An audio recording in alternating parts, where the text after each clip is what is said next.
Yeah. Yeah. Yeah. Good stuff. Good stuff. So, hello, gentlemen. How you doing? I'm Good. fantastic. So that was a little clip of Teeshi Terushi in the '60s, and Teeshi is considered like the Dick Dale or the Ventures dude in Japan. He was a huge, huge star in Japan, and his career spans from the mid '60s until he just passed away today.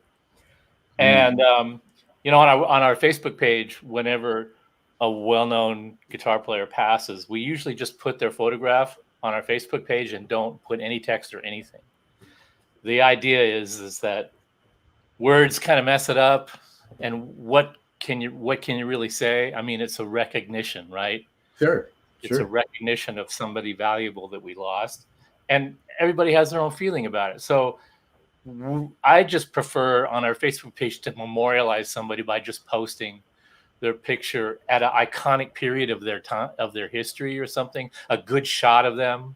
Yeah. So it's a good memory. And then just let everybody else sort of make up their own mind what they want to attach to that. But in the case of Teeshi, we put his name and Japan's Dick Dale, rest in peace, because I wanted people to know who he was, why he's important, and that he passed away today. So I wanted to kind of give people a clue and maybe encourage them to, go out and look it up a little bit. I mean, we've got a clip that we'll play at the end of the show of him doing a duet with Nokia Edwards, and those guys you'll see it at the end.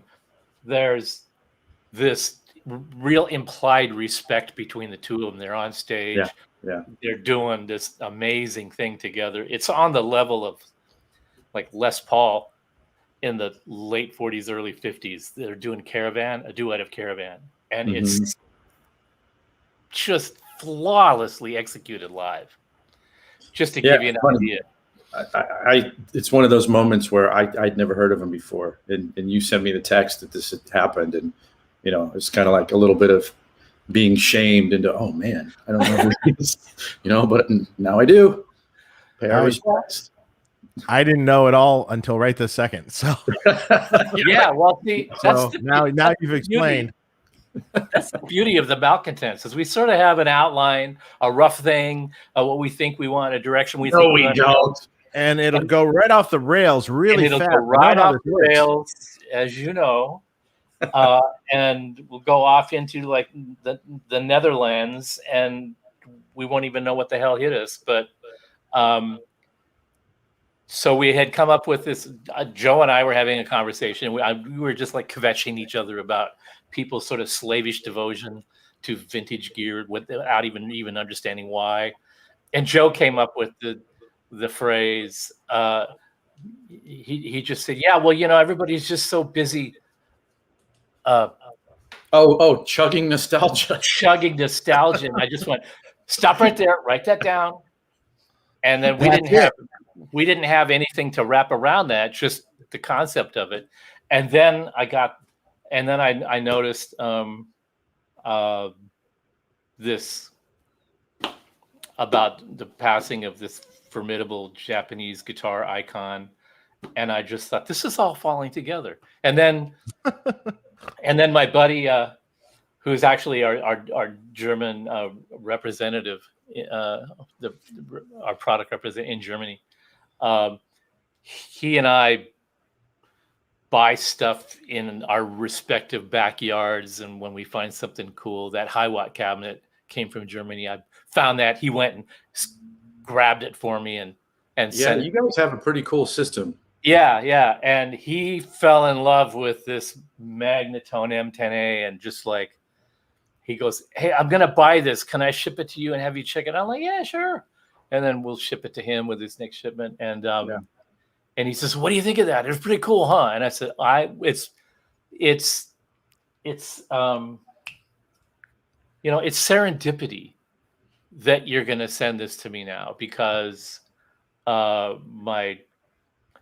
there's a high school class reunion coming up pretty soon, and one of our guys, Don't do it. one of our guys passed away a few years before the last one suddenly, and he was this guy that was like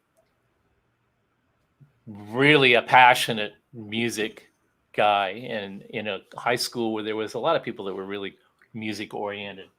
And he was just one of those. He was like a kindred spirit to me because he was just like really passionate about guitar and music, and he could play sax, he played flute, and he picked up the guitar, and he was just like, he was a great singer. He was a hilarious guy, and he had that amp with this, and he was really into Hendrix. And so this is in 67, 68. Mm-hmm. And he was really, like everybody, obsessed with R&B and Black artists. Mm-hmm. And he was obsessed with that whole thing of Black, important Black artists, or the R&B guys and Hendrix and all these people just sort of like giving us all this new stuff to wrap our heads around. And Mm-hmm. and I can't remember the name of his band, and they weren't really great, but he was great. And the rest of the guys were, they were okay players. And I was playing drums at the time. I wanted to be in his band because I liked him, but he didn't want me in his band. Oh, because I was too headstrong. And No. he had his guys that were all like, they would do whatever he said, and I wasn't going to be one of those guys. He just, you were a malcontent even then. yeah, You're From sitting way back in the pit like yeah, the tempo is what I say it is. yeah. Double thumbs up there. So when I saw that amp, and you're going to ask me how it sounds. I said, I remember it just sounding like ass, but there was this one cool thing that it did. And that was when you stuck a guitar in front of it, it made this really horrendous squawking feedback thing that was kind of cool. And that was my memory of him. He was so into Hendrix that his band they brought their own black lights, because under black lights, he looked black, and he was into that. He dug the fact that when people came up to talk to him after the set, that like, oh, you're a white guy. He just loved that. Dude. He lived for that. Now, is that the guy? Is that the guy playing? Did he have the Lyle too? Yeah, that's him. That's Max. Yeah. So wait a minute. You have that picture. Yeah. So you eventually played drums with him. Okay, so I was on the dance committee in high school. Oh boy. I think Wait a minute. Wait. I was the Is this president. something you volunteered for? I was the president of the dance committee in my senior year in high school. Okay, that takes the And care. I got permission to use our high school had the boys' gym and the girls' gym, and the girls' gym was on the second floor, and it was a hardwood floor, and it was a smaller gym, but we did smaller events there, and it was such a music oriented school that we started doing this thing of having lunchtime music. Mm-hmm. And having, whoever had a band in school, their band could play in the girls' gym at lunchtime. Uh-huh. And so I was the coordinator for that. And You're like, I'm going to play drums. Yeah. And so I set one up. I said, hey, I got this time. We can go in on Thursday from noon to 1 and play. Uh-huh. And I went around to a few guys and like, do you want to do it? And like, no, I'm not ready. Or what are we going to do? Or we'd have to rehearse and blah, blah, blah. No, let's just get a couple of songs together and just go have fun with it, And, and I got one guy that the bass player, I got him to do it. He wasn't in the band at the moment. And I talked Max into it. He had pretty high musical standards, and he kind of reluctantly agreed to do it. And And then we picked out a couple of songs that each guy liked. Mm-hmm. Each person had a couple of songs they could pick, and then Yeah. we would do them, whether it was begrudgingly or not. Mm-hmm. And of course, I picked a Blue Cheer song, Which Max,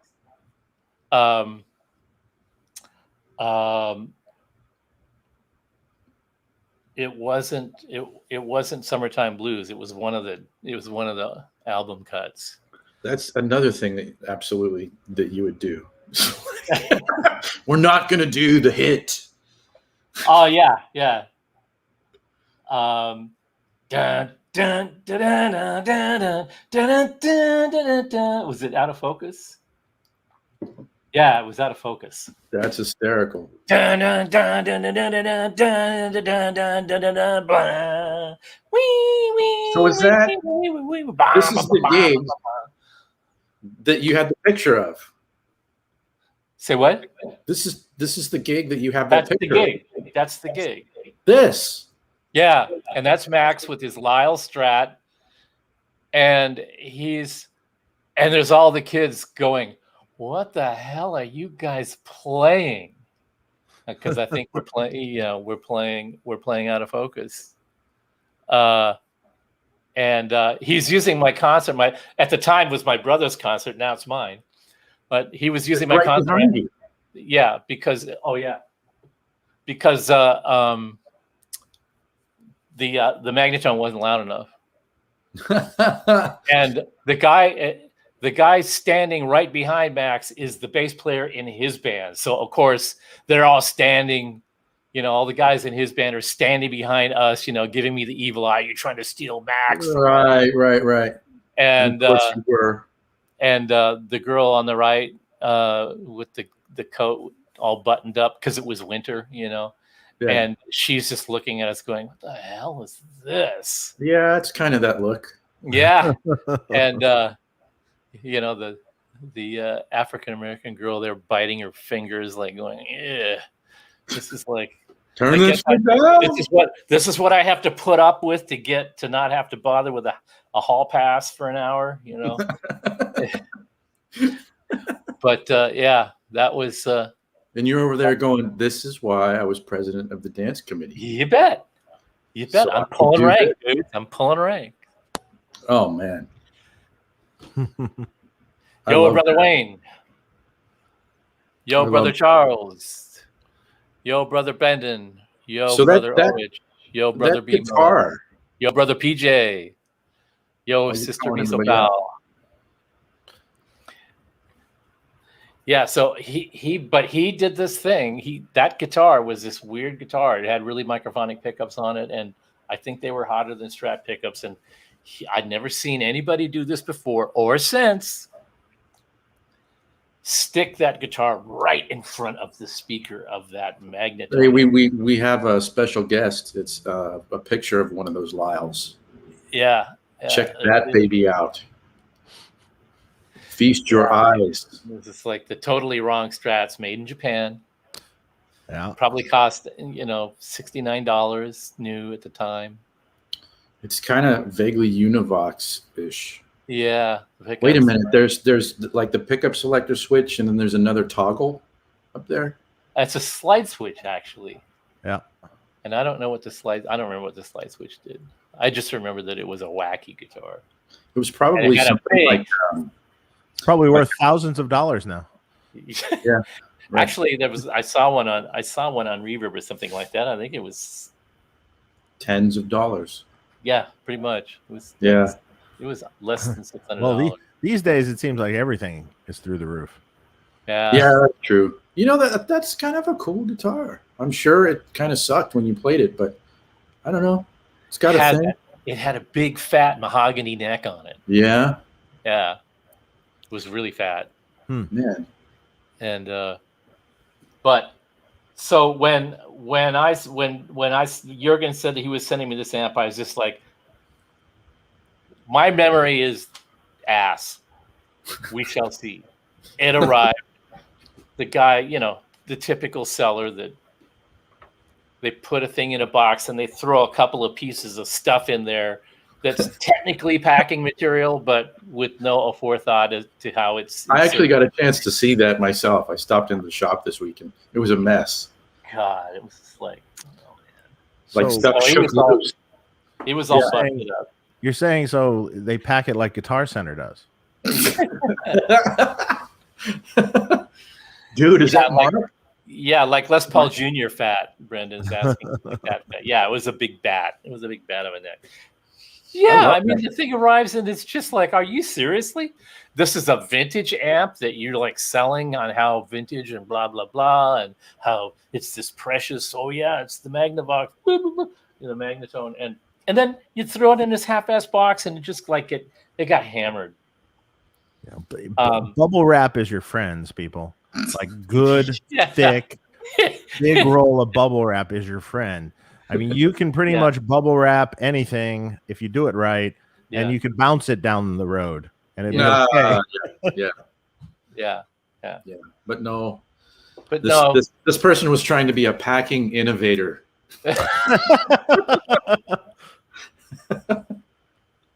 Yeah. Yeah, he innovated the idea that you can kick it on the front and back and get away with it, but it'll go flying out the sides with no problem whatsoever. You know what? An interesting thing about that amp, because when I showed up at the shop, Steve had it opened up, and you can kind of get in the top there, and then you get in the bottom. Fun to open. Yeah, and it's funny because where the speaker is in there, there's foam on 3 sides of the inside of the cabinet, but not the 4th side. Yeah, it has no foam. Yeah, that was a design decision. Yeah. Cool. No, wait a minute. Whoa, no. We don't want foam on that 4th side. That's the key. No, I did all the calculations right here, but it's really funny that you should say that, because this thing, I'm glad it was broken to pieces, because I was forced. I could have told my buddy, I could have told Jurgen, look, you just got hosed. Just let's send it back to the guy, get your money back. Let's find you a good one. But that was the angel that doesn't put up with any bullshit, and the other angel that like is forgiving and also hungry to take shit apart is going, keep it. You don't have a second to go to the restroom today, but go ahead and take it apart. Get out the screwdriver. Do it. And I'm like, this is just going to be, I know it's just, I'm going to go in it and I'm going to regret it, but it sounds really cool. The I Dare Ya Angel won out, and I opened it up, and the power supply, it's got a separate power supply in the bottom, not power amp, just power supply. The power transformer and the main filter caps and the rectifiers are in this little chassis in the bottom, and it was broken loose. Yeah, and it was lodged in the speaker frame, and the corner of that chassis was right aiming at the cone, but it didn't reach the cone and didn't tear the cone. I'm like, wow. Okay, Providence is at work here. It didn't tear the cone. Maybe that's a sign, right? So I took it all apart, and so the top half where the handle is, I mean, this thing is built like this thing was designed and built by engineers who actually had engineering chops. Yeah, that's what you were telling me. Mechanical engineering chops, electronic engineering chops. So the handle, first of all, the whole top piece is this molded thing that they had to design. Yeah. Without CAD, and then make a tool for it to mold this top, this flexible plastic top. But you can't have a flexible plastic top holding an amplifier chassis and knobs and all that stuff upside down. So what's inside? 4 pieces of die-cast aluminum or zinc superstructure, all bolted together with nuts and bolts and stuff underneath that handle that supports all the handle supports all the weight of the cabinet. And it looks cheesy and thin on the cabinet part, but it's actually a pretty thick cabinet all the way around. And and the cabinet is reinforced inside with this angled piece of wood that makes clearance for the chassis, which is angled, and room for the speaker. Now the speaker is in a completely sealed enclosure, so it's like a closed back cab with a small Jensen speaker in it that can, but it's closed back so it can handle being beat up. The power supply is in the very bottom. And because the power supply is in the very bottom, that means the power transformer and the rectifiers and all the eddy currents and high power current that happens in a power supply is isolated away from the chassis that carries all the voltages for the tubes and stuff. So it doesn't bleed power supply current into the chassis that gets picked up by the gain stages. That's a relatively gainy amp. It's got a lot of tube stages. They're not like in series to where it causes a lot of overdrive, but there's a lot of stages going on there that make that tremolo work. So there's all kinds of stuff going on in there that this thing should be humming and noisy and blah, blah. It's quiet as a mouse. And when you pick it up, it's like mechanically rock solid. Wow. So the only weak thing that they did was bolt that power supply in the bottom of the box with these shitty little sheet metal screws that just zipped right out. You know, another little thing that I noticed that was kind of odd to me was the very bottom of the amplifier. It's just wood it's almost like a black paint. You can see the wood grain, like it's not Tolex or anything. So I'm just thinking, you know, if you're hauling that thing around during winters and like setting it down in moist areas, like how many of those amps were just sitting in basements, just rotting all the hell, you know, on the bottom? Yeah. Because they went, the bottom is screwed in with like about 12 screws. It removes. Yeah.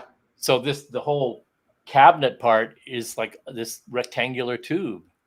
Chassis fits on the bottom bolts on the bottom, and it's just, but it's remarkably durable. I didn't really think that it didn't look that durable to me when I was a kid. I thought this is something that goes down a flight of stairs and it's done. And it was really funny. And then I read up on the engineering and the how the tremolo circuit came to be, and the guy that designed that, and I'm looking at it, I'm going, there is some really innovative, weird, bizarro kind of circuitry going on here that you never see in any other amp. That I went, okay, there's some engineering guys that have got like slide rules, you know, and pocket protectors and stuff at this. Yeah. You know, it just radiates that vibe. But it's also Magnavox, which is owned by Esty. But I think that you know, Magnavox, they made TVs and stereos and stuff like that. So I mean, it's built like one of those 1960s televisions inside. It looks like it was made. That's funny. Television company.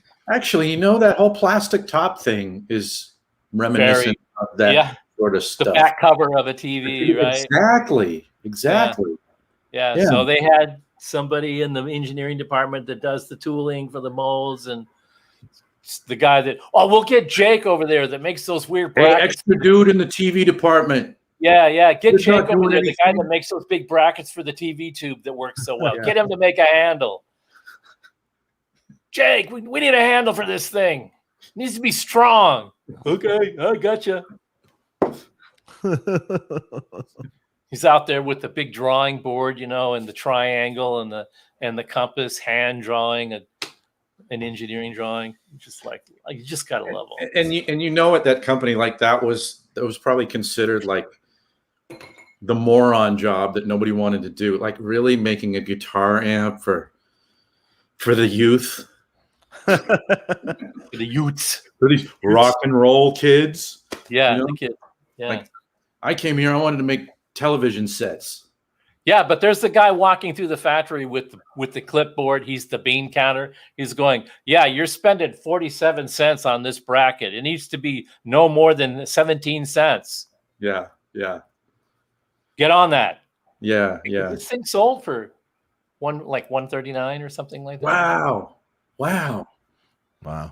And I posted me beating the shit out of it on my Facebook page, and one of the other guys from my high school that is a bass player, Tim Scott, that he and Max all ran together. he looked at that and he was just like, yeah, I had the bass version of it. I had the M15. My parents bought it at Blackstone Music on time payments. And I'm like, yeah, $149 on time payments, like fucking killer. Killer. Yo, brother John, welcome to the party. Toasting bubble wrap with some Bardstown bourbon. Oh, that's nice. I don't even know what that is.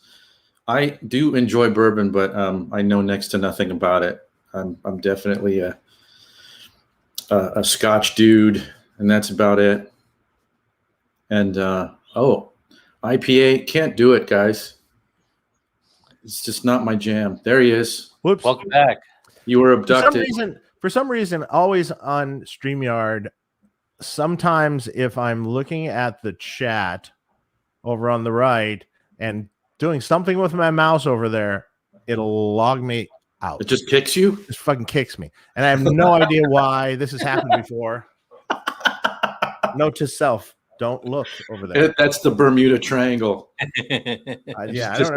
I'm like, what do I hit? I don't know. The ejector switch, no doubt. Apparently, yeah. Well, Dave, what was your first amplifier? My first amplifier. Yeah.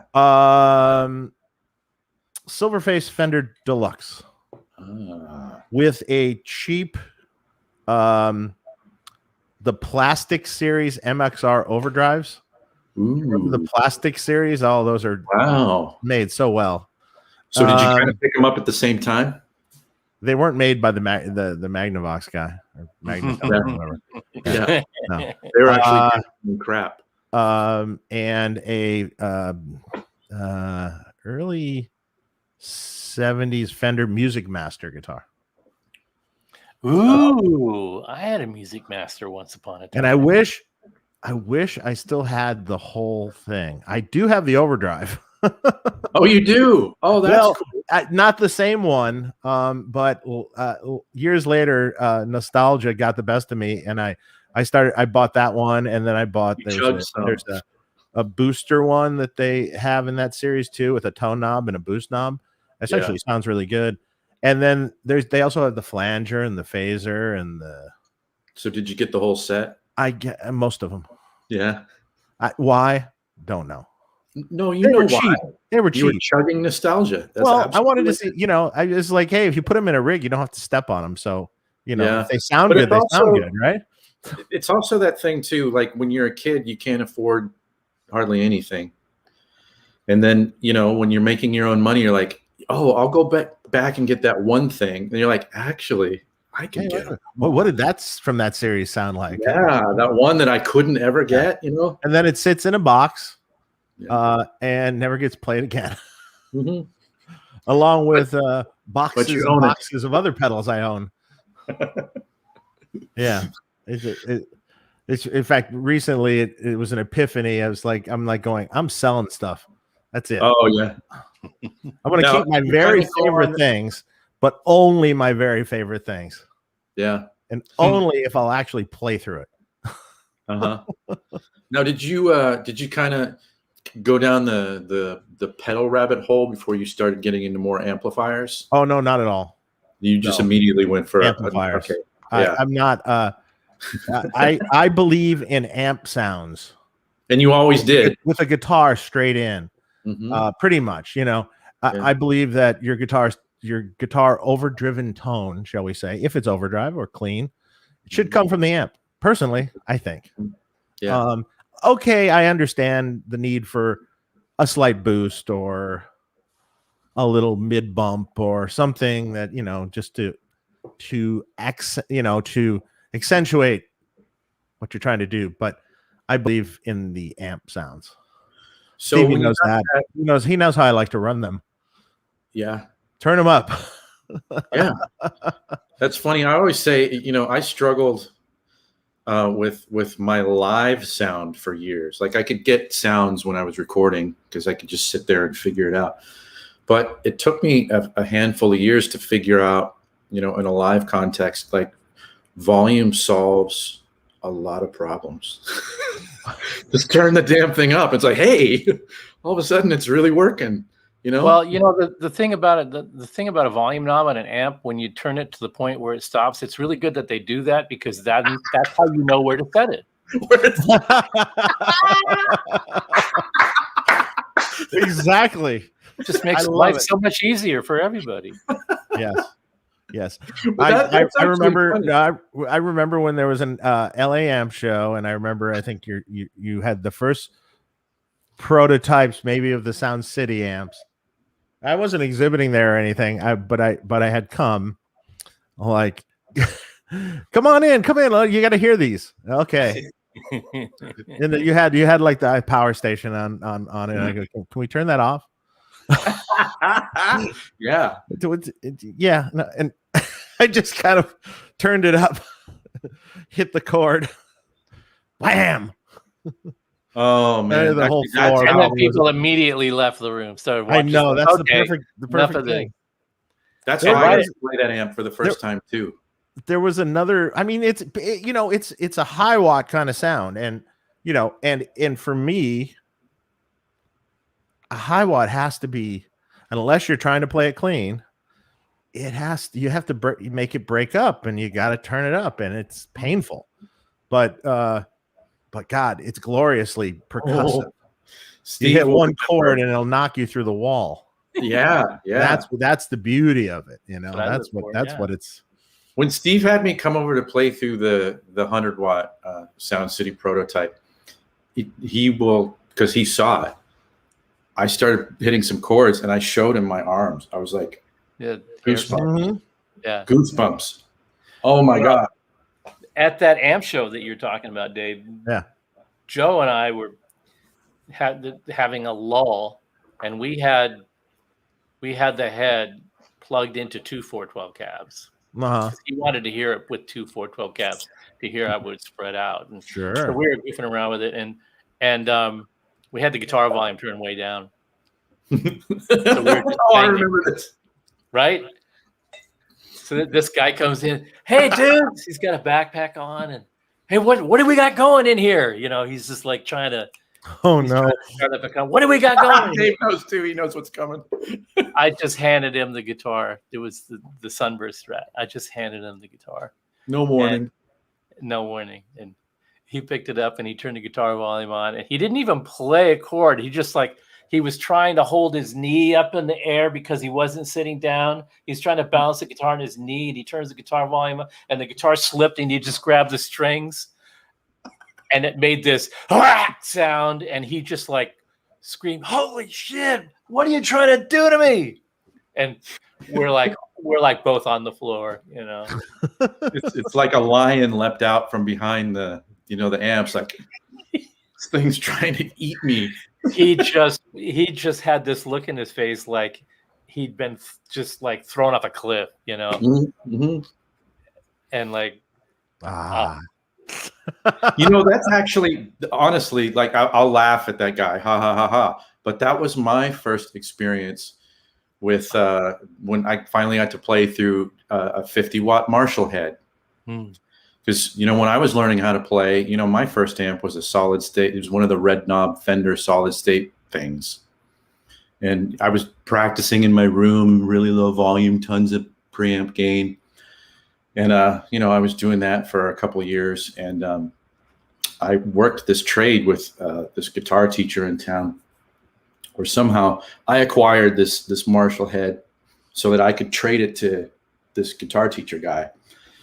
I didn't even play through the head. I didn't have a cabinet. And so I dropped it off to this guy for this trade.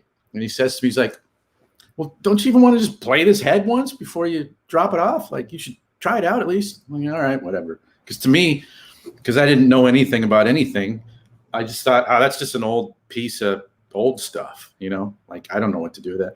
So he hands me his Les Paul, and he's like, here's how you play a Marshall. And of course, right? And I'm like, okay, and I walk right in front of it, and I turn up the volume, and I don't think I played anything. Same sort of deal, Steve. Like, I turn up the volume and here's your guitar, dude. Like, I'm out. Like, it just scared the shit out of me. So Hey, before we get too lost, let's just like show your weapons. Oh, I'm doing the legend. A couple of people asked. I'm doing the legend again because I barely even touched the top of the bottle last time, and it's great. So I'm just sticking with that. No lemon, no lime. I'm doing the flute and just savoring that. And, oh yeah, look, we're Bavity twins. Look at that. So hey? you got the 14 and I got the 17. Yes. And you have a lot more. Caribbean cast. Someone actually I wanted to go tequila, but I already had an untouched bottle of this that someone gave me. So I'm like, well, I don't have to go buy something. So okay, we'll go with the scotch tonight. That's real good stuff. Although I did have good tequila last night. What did you have last night? Clase Azul. At the bar at the end of my street. Ooh, very nice. You what? You went outside? I went outside. So there's a bar that used to be called the Other Door, Burbank near Cahuenga, and now it's called Risky Business, and it's a private club. And it's a private club for that's for BMO. Well, vaccinated folk. And okay. And so you can join this private club. You have to pay a membership, but it's very cheap, really cheap. And it's cool. It's really cool. That's not that place where you had the birthday party that time. No. That was further down the street. That was the Hollywood Way, where Kenny's band was playing and stuff. That stuff. Yeah. No. It's a much vibier club. It's like a cool little bar. It's awesome. Hey Scott, come have a drink. Don't you know better than to answer the phone at 7 o'clock? What the hell's the matter with you? I mean, seriously, dude, come on.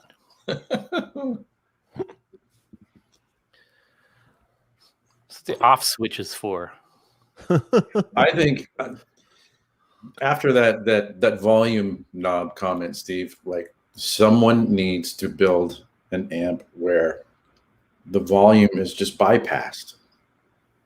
And all the tones. Dave's already done it. It's just wide open. Dave's already done it. I thought you'd already done that. No, I always wanted to do it. I never did it. I love that idea. Somehow, I know that we used to talk about that all the time. Why not? One setting, boom. Well, I always said like in an old Marshall, which I loved, there really isn't. There's like two settings. There's everything at around 6. And then everything on 10. Breaky up, and then there's AC/DC, and then there's like Van Halen. Yeah, exactly. Yeah, I'm the everything. Led Zeppelin in there with the AC/DC area. I'm the everything on 6 guy. Yeah, and that's great. I like everything right up to that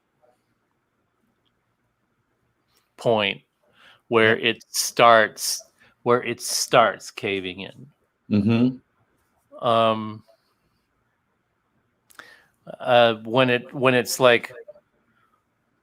When it's the full right hand sweep thing, it just doesn't sound musical to me anymore. And which begs the inevitable, well, what about Eddie? Wow, okay. 90 volts, 2 of the tubes pulled out, it's not technically a full right hand sweep anymore. This is true. It's like, I only drive with my foot on the gas. I have a question. I only drive with my foot pedal to the metal, but 4 of the pistons are taken out of my engine, my V8. So that's not really the same thing. But see, I always thought it's full right hand sweep, but then dial that bass back, so it's not a mud fest. Well, it actually wasn't. It was full sweep, bass channel off. Okay. Variac at 90. Who knows what the bias was set at? Yeah. He often Mickey Mouse would stuff himself, and God knows where it was set. What it was set at. Yeah, I mean that was kind of the deal, but it is a different thing. That's not 100 watt Marshall on 10 per se. Yeah. It's way less in volume. It's totally different thing. Hey, Joe, have you ever right-hand sweep to JMP? Oh yeah. For any length of time? I mean, with a guitar that has some beefy pickups. Yeah. Many years after that first experience, I had a friend who actually he was super Eddie head, and that was his thing. And so he was the one who kind of showed me how to properly set up that kind of sound. He was in the tribute bands and all that kind of thing, and was like, oh, now I get it, and it's glorious. So, like, I love the everything on 6 and everything full right-hand sweep. I love them both. I think they're glorious. Yeah, well, the full right-hand sweep thing it's like when you get it, if you're running all the power tubes and running it at full voltage, and you do that, you're saturating the output transformer out enough that the bass knob position is almost irrelevant at that point. Oh, interesting. The output transformer is so saturated that it can't reproduce the lows anyway. Oh, okay. So it just naturally gets wiped out. And if you sit there and just like keep hammering on the guitar, full right-hand sweep like that, and you've got your radioactive suit on, you can turn the treble and the middle and the bass knobs up and down while you're doing it, and they don't hardly make. They don't do shit. Yeah, that's interesting. Because you're already like blowing past square wave. Yeah, square wave. Square wave. And not only that, but when the signal is that hot, the wires that are bundled together that go from the board to the tone controls and back to the board. Yeah, there's enough voltage there that the signal is through the air bleeding past the tone stack. That's so interesting. Oh yeah. Wow. So the knobs do less and less the more you abuse it, the more incapable it is of doing anything subtle. But see, to me, the whole thing there, though, is like the difference between those sort of setting those amps up in those different manners. It's like it's using them for different jobs at that point. You know what I mean? Like the full right-hand sweep, like you're going after a specific thing, and it's not the thing that you'd be doing with everything on 6. It's a whole different type of experience. Yeah, but you can do the full right-hand sweep with the variac and everything. But then if you roll your volume knob down, all of a sudden it's a whole different thing too. That's true. Yeah. So it can be controlled. It can be. Mm-hmm. I always did that. And, here's the story. The story is my favorite amp of all time. So here's how it goes. So I acquired a 50-watt Plexi amp from a friend of mine in Michigan for $300. Nice. That's right, $300. and this was I mean probably 1989-ish. Oh, maybe. okay. Yeah, so it's already old. 89, 90. Yeah. So which is about when we met. Yeah, well, no, 91. Or it might have been even 91 that I got it. Yeah. No, we met right first time you were at Music Tech when we met. Was I still Music Tech? Yeah, you were at Music Tech when we first met, and you had done your prototype. And Andy Brower's, they used to take stuff over to you sometimes. Yeah. And I remember you coming in with, was it the Pitbull that was first or the Power Amp? The Pitbull prototype first. The Pitbull prototype first. And then later, I remember the prototype Power Amp, 2150. But so the story with that amp is I had this other 20-watt amp that Reinhold Bogner had modded, 20-watt old Marshall. It sounded glorious. Mm-hmm. And, I didn't know amps at the time. So can you make this 50-watt amp sound like this 20-watt amp? So he did it. It sucked. It didn't sound anything like it. So then I took it to Stevie, and Stevie restored it to stock. Okay. And it became the Holy Grail amp that still to this day remains untouched. And I don't remember that. That's my favorite amp. Wow. $300. Yeah. And everything that I've done, mod amps later. that I've made, has that tone or has to have that ability to get that tone in it.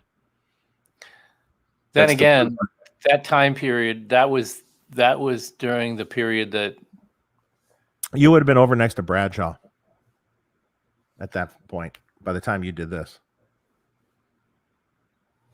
Okay. Yeah, because when I was at Music Tech, that was the by the time I got over to Bradshaw, that was just shortly after I left Music Tech. Because when I was at Music Tech, that was just the end of my tenure at Music Tech. Right. Those were the days when I'd go do a gig, party all night, go into the shop at 4:00 in the morning because I was wired, and work on a few things until I started getting cross-eyed, and then I would pass out under the workbench, and then I'd wake up about noon and then get up and do some more repairs, and then go home. And you can hear that in all the amps, folks. You can hear it in all the amps, yeah. And I remember there was one of those times that I went home and I slept the whole day, and then so when I woke up, it was 8:00 the next morning, and I thought, oh man, I feel great. Took a shower, went out to go. I had a motorcycle. Then I went out to get my motorcycle, and my motorcycle was gone. Or was it? Did you just and I went, where?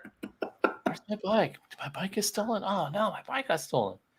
So, I went crap, and I didn't know what to do, but I decided to, whatever I'm going to do, I'll do it from work. So I walked to work, and it was about, I don't know, 6 blocks, 8 blocks or something. Mm-hmm. And I get to work, and my motorcycle is parked right next to the front door of the place. So when I left there, I walked right by my motorcycle, practically tripped over the front tire and left it there and walked home. And didn't remember. I didn't remember a thing.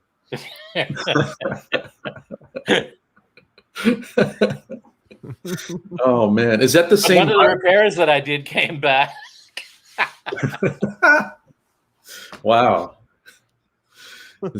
It's reminding me of when Charlie Parker being, flying high on smack and playing, like he's from the heavens, like he's descended, right? It's like, how do you do that? And so there's Steve Fryatt doing, repair magic on stuff while he's completely. He doesn't remember how he repaired it, but yeah. But damn, it sounds good. Another wisdom of advice from Stevie once was here it comes. He was repairing a I think this was for Andy Brower's or whatever. He was repairing a tri-stereo chorus. And he came back and okay, I think it's fixed. And I go, what'd you do? He said, well, when you can't find something, sometimes you should just resolder the board. Just resolder everything. And that's what apparently you did. Wow. That's interesting. I mean, that sort of makes sense, right? Well, if there's a cold solder joint somewhere, or a slightly cracked solder joint that you can't possibly see. Yeah. Yeah. I don't, it's not that I trust that, but sometimes when all else fails, you just resort to that. Two things will happen. Either you solved it or you moved something else. So hopefully if it screws up again, it does it more consistently so you can actually see it the next time. This Magnetone thing, the thing that was curious about it when I opened it up and I got really suspicious right away is like it had been recapped. Oh yeah, I saw that too. Yeah, we were looking at those. Don't recap. Just don't arbitrarily recap it. I don't care what anybody says. Do not arbitrarily recap an amp. Just don't. All right, just don't. Anyway, this had the vibe. There was the vibrato channel was really ratty and distorted sounding. It was really ugly sounding. It was like, but I knew it wasn't the power amp because the other channel, it doesn't have the tremolo and reverb on it, just the straight channel. Totally clean, power amp, totally clean, bang, nice big wide open chord, ring, everything was there. Yeah. Just that channel. Okay, it's right there. And the tremolo is actually tremoloing, so it's not the tremolo oscillator. So that eliminates 2/3 of what's going inside there. It's just this little area. But every electrolytic capacitor in the amp has been changed. And Dave, you know those cans, those multi-section cans? That has one in the bottom, and it was replaced. The guy just bent the tabs on the can. He didn't solder them to the chassis. Oh. So that requires a big soldering iron. Yeah, well, I don't have that, so I'll just bend them, And that's the capacitors don't capacitate unless they're all the way in the circuit, and so. But that wasn't even the problem. But all the electrolytic capacitors, all the low voltage ones, all the high voltage, they were all replaced. Not only that, but there was a bunch of places on the terminal strips where it had been completely unsoldered and resoldered poorly. But somebody was like sort of systematically unsoldering everything, looking for a problem. And I think that it had this distortion problem all along for a long time, and somebody had gone in and they'd replaced all the capacitors. They did that. I'll just replace as much as I can afford to replace before I finally give up. And he gave up and didn't find it. And there was this one terminal strip that's got 8 resistors terminating at it. And 7 of them, you can tell by looking at the leads, they've got needle nose plier marks on all of them except for one. And all of those 7 resistors had been unsoldered and rebent back around the terminal strip. You can tell they'd been manipulated with the needle nose pliers except for one resistor, and that was the one that was bad. Wow. So he'd unhooked the other 7 and given up. If he'd have done the 8th one, he would have fixed the problem. And I just looked at that and go, yeah, I've been there. Done that. Have you ever seen that? I'm going to do a bad job of putting it into words, but it's like almost a comic, but it's like the guy who's down underground. He's been digging forever. And, you can see it. It's like what do you call it? Like a side scroller video game, where you can see here's how he's gone underground. He's been digging. And then he's decided, I've been doing this long enough. I'm done. He's turning around to leave. And you can see like right on the other side, like the gold is right there. Right. If he had just kept going, put another half hour in, he was going to be a rich man. Right. And so it's like, all right, I did 7 of these. It didn't do anything, man. I'm out. The funny thing is about a lot of techs that I run into that try to repair, say, a product of mine. I'm always leery when it's a really simple amp and they're asking for a schematic of it. I mean, a couple amps in particular. We have a Dirty Shirley. It's a single channel amp. It's like why do you need a schematic of it? I mean, you can just look at it and go, oh, okay.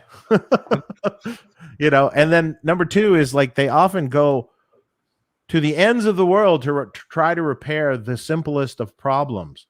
Like they overlook the most basic thing. And they're like, well, I replaced the tube sockets on your board mounted tube sockets. I replaced all the tube sockets and I did this. I go, why did you do any of that? It's not any of that. I go, I can tell you what it is. You did all that stuff and you know what it is? It's a bad 250K treble pot. You could have changed in 10 minutes. And that's another thing. Why is it? I don't know if you've experienced this, Stevie, but why is it that it's always, if there's a bad pot, it's always the 250K treble pot? I do not have an answer for that. Because I haven't experienced that. No? Well, the funny thing is like we do. I've talked to other people like John from Mesa, at the time said it's always the 250K pot. And I have no idea why. It makes no sense. It just always seems that value fails. Just a bad pot. Like for no reason, it didn't get hit or anything. It's just bad. Huh. I don't have that experience. What is the thing that most frequently happens that is the no-brainer? It's usually on a lot of our amps, it's got the 6-pin DIN connector. Yeah. And I've had people completely take apart amps like a SIG-X. Yeah.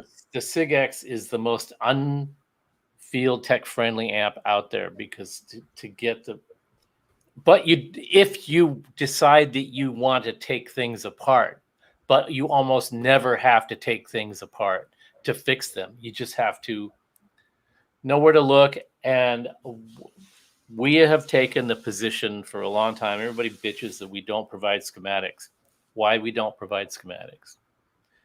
Two kinds of people want schematics. And this is not derogatory towards people that are asking for schematics. It's just like you pointed out.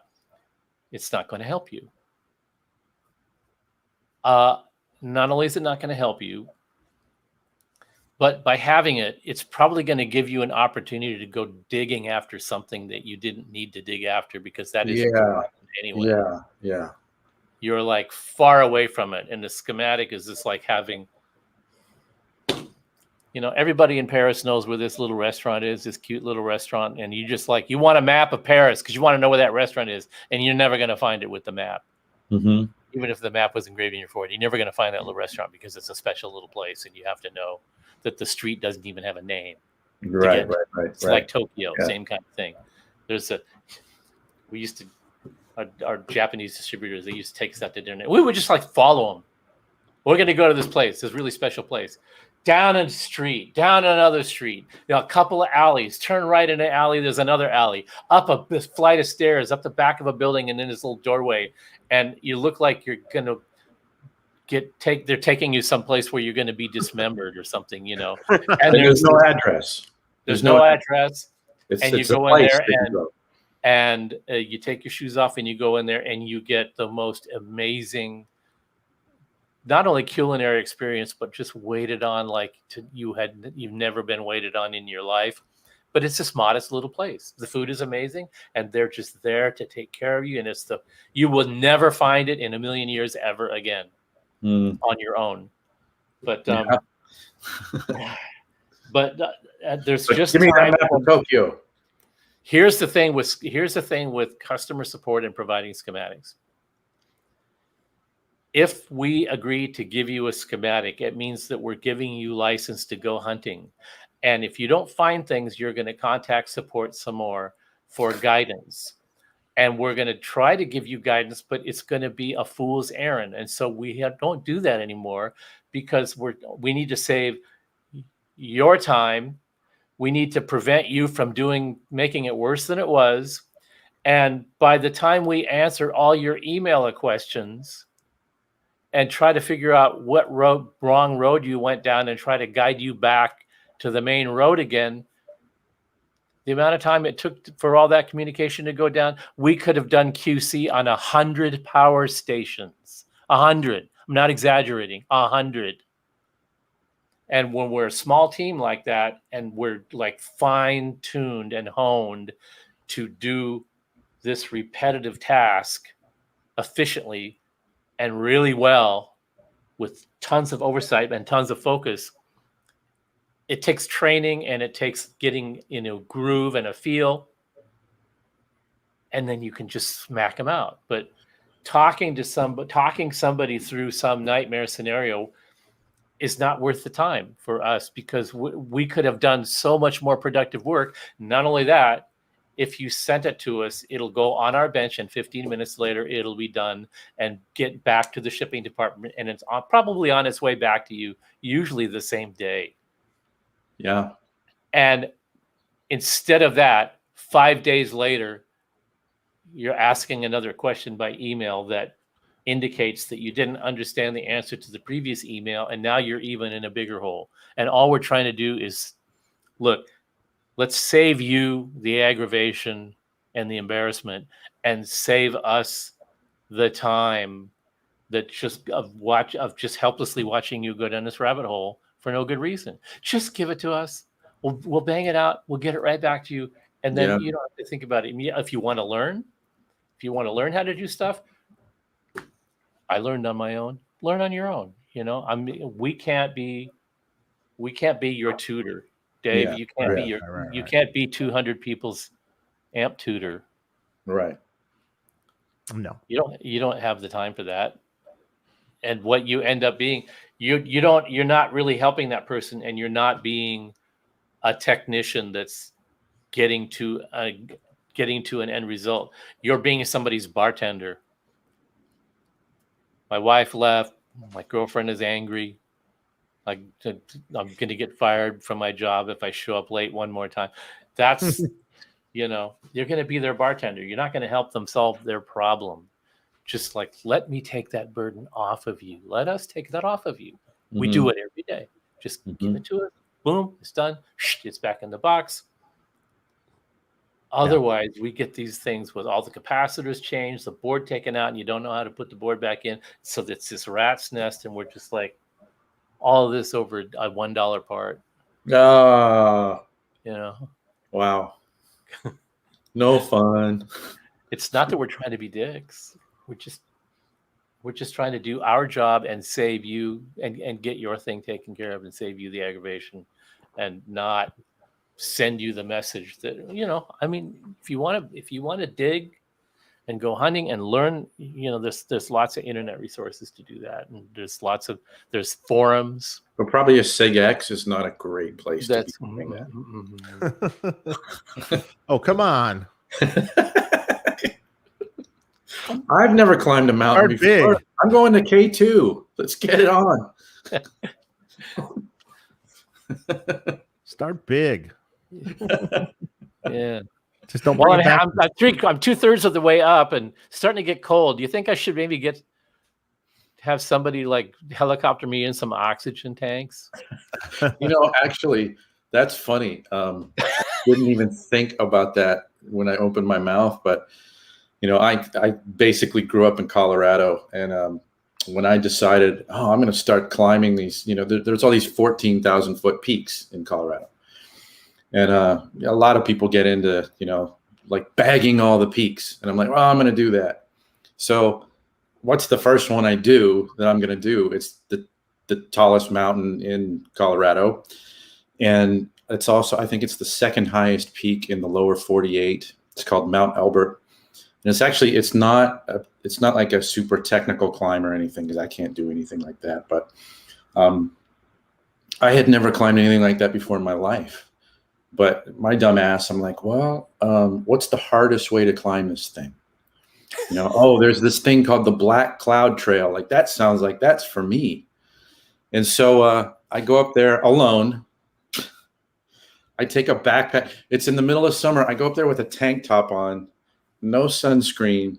I bring 2 bottles of water and a couple like granola bars. And I'm going, it's like 8 hours to the top one way. And I get to the top and I'm feeling okay. But then when I start to come down, I'm like, I have altitude sickness. And I burned the shit out of my back. I blistered. And I was so sick coming down, and my body hurt so badly. I thought, like, it was easier for me to run down the mountain, like jog down the mountain, than it was to walk, because every step hurt. And so I'm kind of jogging down this, this grade like this, and I tripped. And there's this sheer boulder field in front of me that there happened to be a tree next to me that as I'm falling forward, I grab onto the tree and my legs like swing out from underneath me. Like, my momentum is like, I'm headed down. Like, I would have cracked my head open and been dead because there's nobody around there. So the story actually gets better. So I'm sick as a dog. I finally get down to my, like 7 hours later, I get down to my car And I think it's like 4 hours back home. And on the way home, I'm coming up over the pass on I-70. And I talked about this in the last show. How crazy. My car had like a pinhole leak in the radiator and lost all the coolant. And I blew up my engine on the way home. Wow. I remember asking you about that, if you carried some pepper around with you. And the reason I asked that was because didn't. You can pour pepper. If you have a pinhole in a radiator, you can pour pepper in there, and there's a fairly decent chance that it'll. No kidding. I never knew that. Wow. It'll plug the hole temporarily and slow down the leak. Oh, man. And then I remember the next day, like I was shivering all night long. Like it's the middle of summer. It's really hot, right? But I'm a mess, with this, like having been burned and everything. Yeah, and I remember yeah. And the next day, like midday, I'm going, I think I want to go back and do that again next weekend. What a moron. Was going to go to bed, and this is getting good. More bourbon and now a cigar. Ooh, man. Oh, wait. Dave's been scrolling again. Dude, it was the same thing, and I still don't know what it is. It doesn't want you to know. Yeah. I mean, like, for the life of me, I'm like, what the hell? It's a glitch. It's a glitch. So does that happen on your show too? It has happened where it's the same thing. Mouse over to the right of the screen somewhere. I don't know what happens. I'm not doing it anymore. I'm not touching it. Now, I will say this about the curiosity factor that drives you to do your own thing. I totally understand that. That's how you guys learn to do your thing. But the difference is, I worked at a company. I worked at a repair facility, and so we were a warranty service place for Mesa and PV and Gallion Kruger and Marshall and Fender and God knows who else, Yamaha. And so in that scenario, there's an assumption that you're qualified to do the work because you're in that job. One. Mm-hmm. And secondly, that you've got enough experience so that you need to have since you're a warranty service station, of course, you're going to have the whole schematic package available. And that the assumption is that you're going to do your own work, and that you're only going to call the factory when you really run up against something that is kind of off the books. Yeah. And their job there is to just sort of give you the hint, but you've already kind of done the work and got up to the point where, okay, I'm here on the schematic, the blah, blah, blah, the voltage is this and blah, blah, blah. And and they go, okay, you're right on top of it. All you need to do is this and check this. And when you check this, you'll see. They didn't, and I did this a lot. I did it with all the companies. I would call their tech rep, and I would try to get myself in the ballpark first, and then call them and say, all right, I know I'm right on top of it. Right. I have this thing. I do it in grocery stores. I do it on amps on the bench. I do it all the time. I don't see what's right in front of my eyes. If I'm in the grocery store and somebody that works at the store goes, yeah, can I help you find something? And I always say, I need you to just point to the thing that I'm looking right at but don't see. And they laugh and they go, I get that all the time. Yeah. And I'm looking for the mole sauce that I know is right here in front of me, and I don't see it. And he grabs my hand and he moves it over 2 inches. Yeah. And that's what the company's tech support guys did for me too. You're right on it. Just do this. Oh, there it is. Yeah. Right. Yeah, but you have a great point about sort of, I don't know if it's your own standard for how much legwork you're going to put in before you reach out for help, right? It's like, I remember when I was learning to play guitar, and, people who learned to play in my era, like, you'd pick up guitar magazines and learn things from these transcriptions.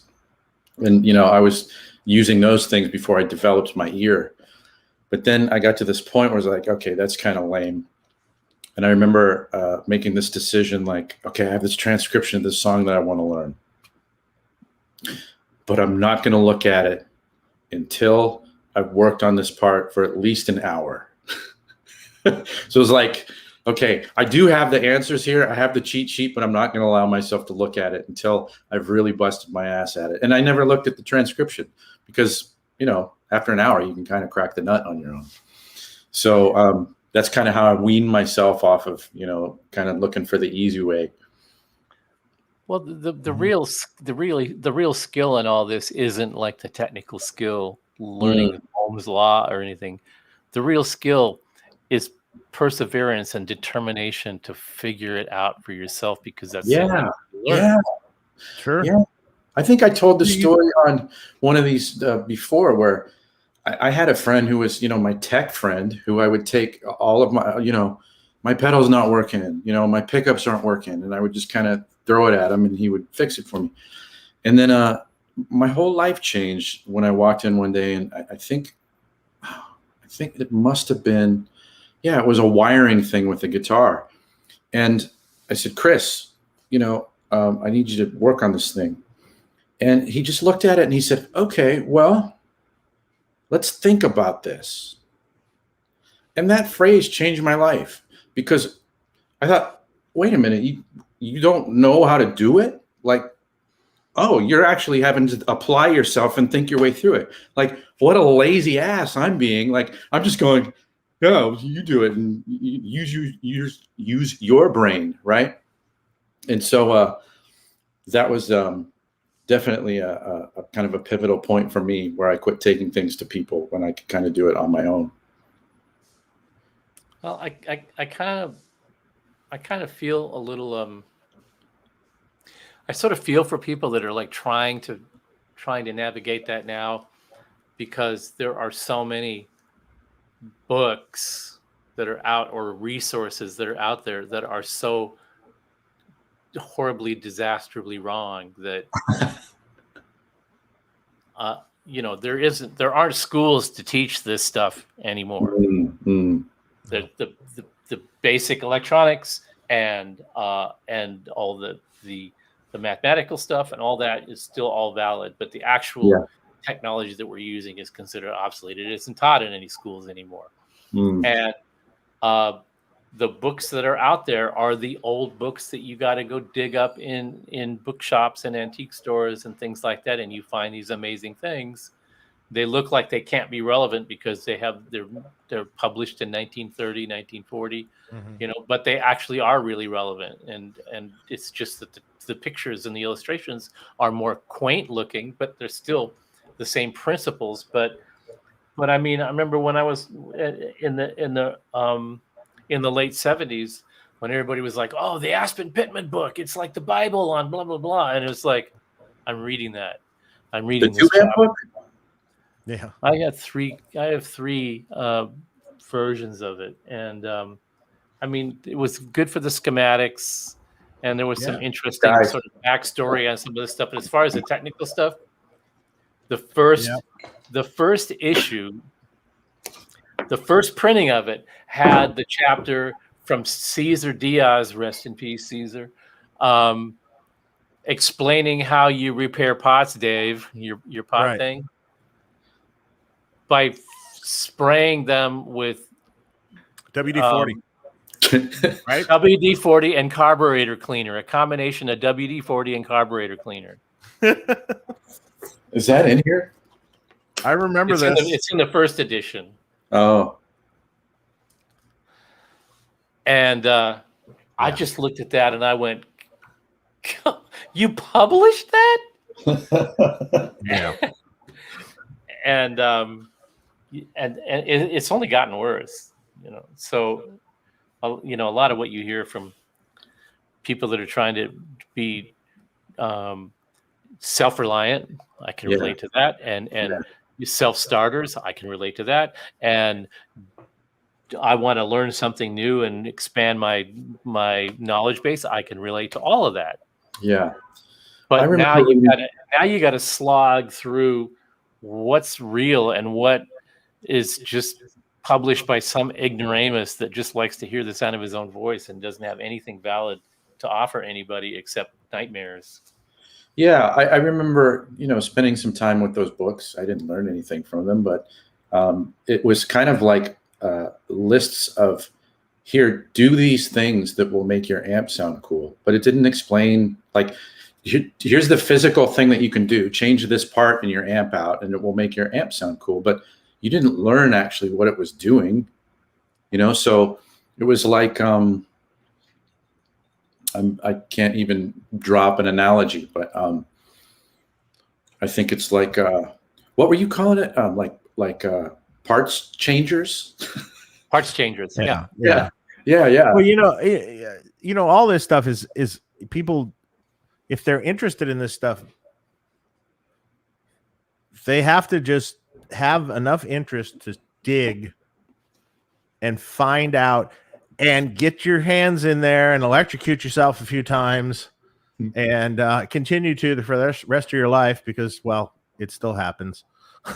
And it's never ending. It never ending, because you get more and more careless as longer you do it. We're going to change that part while it's on and plugged in. I should be able to, right? Occasionally your hand slips and whoops. You're a pro, man. And a little too much coffee and you get a little shaky and boom. But how I ever learned anything in my life was getting my hands dirty and dig in. Yeah. And sure, made mistakes. Sure. Fucked up. Did all sorts of stuff. But eventually you don't anymore, and you start to learn. Or you start making a new level of mistake. Right? You're not making the same you one. Learn. And like repairs, people that I've run into amplifier builders that build their own amp, but they couldn't repair something to save their life. Huh. They know how to make their amplifier. That's interesting. They might be an engineer that knows what they're doing, but when it comes time to repair something, they're lost. Huh. Because repairs are all about seeing stuff over and over and over again. And you learn over the years. You remember that one thing that stumped you, that one problem that stumped you. When you figured it out, you're like, I like. And then the rest of your life, you look for that same problem again. You might never find it again, but every time you look for it, it's good. Robert, like I remember working on a Fender Twin, like a blackface Fender Twin, right? And there's this hum, and like, caps are good. It's wired correctly. Someone else had Mickey Mouse some other caps in. I took it back to stock. It still hummed. Like, this is weird. What's going on here, And finally traced it down to the choke was actually shorted, completely shorted. It was like a straight wire. So there was no choke. So the last thing you would expect to last thing, I've never seen a choke fail like that, never, ever. But, and I think it was original. I think this Twin has been that way since the beginning. Some other guy was trying to add filter caps to fix it and stuff, and wasn't doing it, but I finally figured it out, and then it sounded glorious, and the person was going to sell this amp, and he got it, and he's like, man, no, I got to keep it now. Wow. Yeah, you can usually tell the amps that happened to. They bent to 3 different repair shops. And the reason it never got fixed is because it never entered anybody's mind that factories make mistakes that can go by the average player for the longest time. Oh yeah. Wow. Yeah, I found stuff. Go ahead. I had a JCM 800 at Music Tech that customer said it was humming. I put it on the bench. It's not humming. It's working perfectly fine. What's he talking about? All right, so I take the chassis out and I turn it upside down and I plug the speaker cables in and I hook up all my leads and all that stuff like that and I turn it on and there's all this ripple in the power supply. And it's humming like a bitch. And I'm like, Scott, that's funny. And I went, that is just so weird. I wonder if it's something to do with the tube. So I flip it over and hook everything up again, start tapping on the tubes to see if there's a tube that's got a grid short in there or something that's drawing too much current. And the hum has gone away again. I went, so I flip it over again and it's humming like crazy. So I held it up in the air. And while it was all connected to the workbench, the power is on, the scope is connected, everything, my test speaker, I turn the chassis around like this and it goes, and then I turn it like this and goes, it stops. That was the model that had the blue cans, filter cap cans, the dual cans chassis mounted. And one of them, the capacitor element inside had broken loose from the connecting tabs on the case. Oh, wow. So when you turned it right side up, it would connect, and when you turned it right up, it would disconnect. There was just enough room inside the can, 1/4 of an inch, 1/8 of an inch, for the whole element to just move off of the connectors and then back on. Wow. Wow, that's a good one. Huh. Never saw that one. That was cool working at that shop. There was a guy there that named JL that was the keyboard tech, and he was hilarious. He was one of those guys that could just like fix the most complex weirdo keyboards and tune hexadecimal digital keyboards and stuff like that. And we did a lot of warranty repairs, and he was like trying to get me to learn how to repair keyboard stuff, and I'm like, it's over my head. No, it's not. It's really not. It's just like everything else. You just think it's hard. It's not really that hard. Here, try one. I'll give you an easy one to start. Here's a Roland something or other. And I go, okay. So there's one note. It's playing one note, and it keeps playing that note on the whole keyboard. It just keeps playing one note. So I open up the case and lift the keyboard, and underneath the key, there's a little plastic toy soldier. Yeah. That some kid had jammed in there at Guitar Center while his dad was buying something. Yeah. And I'm like, it's a warning. I'm going, how am I going to explain this to the manufacturer, and call it a warranty repair? It's not a warranty repair. What am I going to do? So I go, hey, JL, what would you do? And he looks at it and he goes, just take the warranty form and then just write, remove toy soldier, run and check OK, and submit it. And I did, and I paid it. Remove toy soldier, run and check OK. That was I just went, come on. He goes, if nothing else, you'll get a laugh out of him and it'll be fun. And I went, okay. So I filled it out and they paid it. Nobody said boo. Wow. Yeah. I like that thing that you said there, Dave, about, it's like seeing things repetitively over and over and over again. Well, yeah, it's just, it's like anything that you do. I mean, if you are a musician and you're playing with all sorts of people and you've played with them for 30 years at all sorts of gigs and all sorts of bands and stuff, you've seen a lot of stuff. You've done a lot of things. Yeah, this doesn't happen much anymore, but you've seen a lot of stuff. You've done a lot of things. You've been in a lot of situations, and you've learned from your experiences. Yeah, and same thing with rig building and pedal board building. Let me tell you, not all products that are made play nice with each other. Interesting. That's the rule number one that you learn over the years is like, oh yeah, that piece of gear is going to give me a headache in this system. And how do and there's ways to fix it, but there's things you learn only from doing it for a long time. Right. Robert Greene calls that what's the phrase he used? Developing a fingertip feel for what you're doing.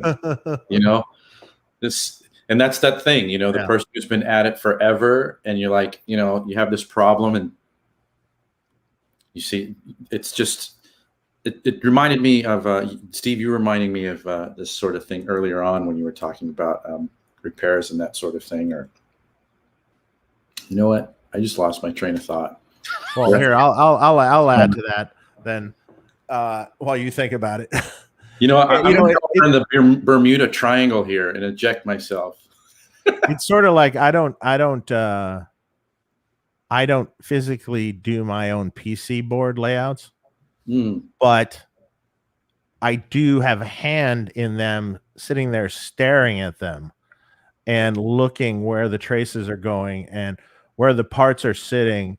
And I have from doing rigs for years, I have this very logical mind about how, like, signal path and things. And I'm like looking and I go, no, we need to move this closer here, move it down, move that up, move it over, and get it in tighter to here. And, yeah.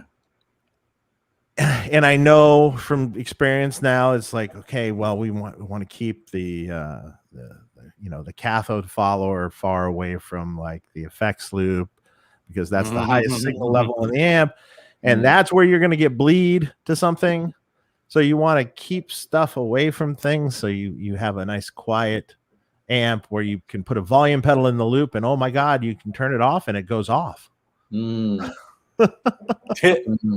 As opposed to the bleed. Yeah. Yeah. And it's occasionally there's some stuff that maybe there's acceptable levels of certain things, because you can only get things physically so far apart, sort of like Stevie was saying with that amp. The power supply down at the bottom is great because it's far away from everything, but at some point, if you're trying to stick it in this big of a box, well, there's issues with that. Yeah, right. And there might be a tiny bit of crosstalk or a tiny bit of something that you have to decide if that's a livable thing or not, right? Yeah, I remember, Steve, I was asking you about this, I don't know, 3 weeks ago, because you were explaining to me how some amplifiers, will share the same tube for, I'm going to get this wrong, I'm sure, but the same tube for like different jobs. Does that sound correct? Because I was talking about, I owned this Mark IV head in the mid 90s, and I had it for about a month. And when I would play through the clean channel, I could hear the high gain channel like haloed, like kind of in the background. I'm like, I can hear like it's bleed. Yeah. I didn't know what that was. I didn't know that was a thing. I just went, I can't have this. So crosstalk between triodes. Yeah. Sure. I mean, you can. Yeah, I mean, you were always really anal retentive about crosstalk. Mostly because of power amps. Because anytime all the companies that make power, and we had this conversation before, the power amps, companies that make power amps that use a 12AX7 as the common input stage for both channels. Yeah, there's always going to be crosstalk. That amp is guaranteed to have a smaller stereo image than an amp that has separate tubes. And the other thing that I like to be, when I'm in detective mode, I like to try to figure out what other manufacturers' processes. I try to glean their process by seeing how the thing is built. You were doing that with the Magnetone. Yeah, that or by seeing what kind of problems develop, that you can tell certain things. Like I remember when the Jubilee amp came out. We got one. We got one at Warney Repair Shop. We got one, and I opened it up and I looked inside, and all the filament wires to the preamp tubes and power tubes all the insulation was melted off of them. The plastic was completely evaporated off the wire. And I just went, a manufacturer did that?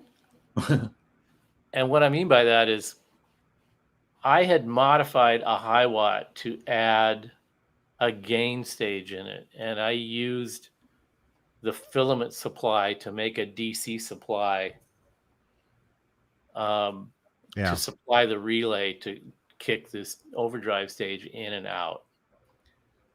And I learned the hard way that because of the balanced filaments, you can't make this new supply and ground that to chassis ground.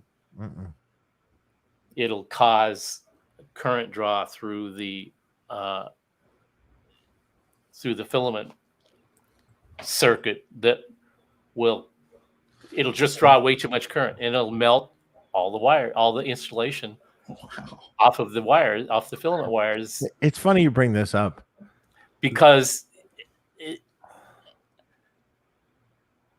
it's grounded to the chassis. Now on the Jubilee, I didn't realize this at first until I looked at the schematic, but the foot switch is isolated from the chassis. It's plastic jack.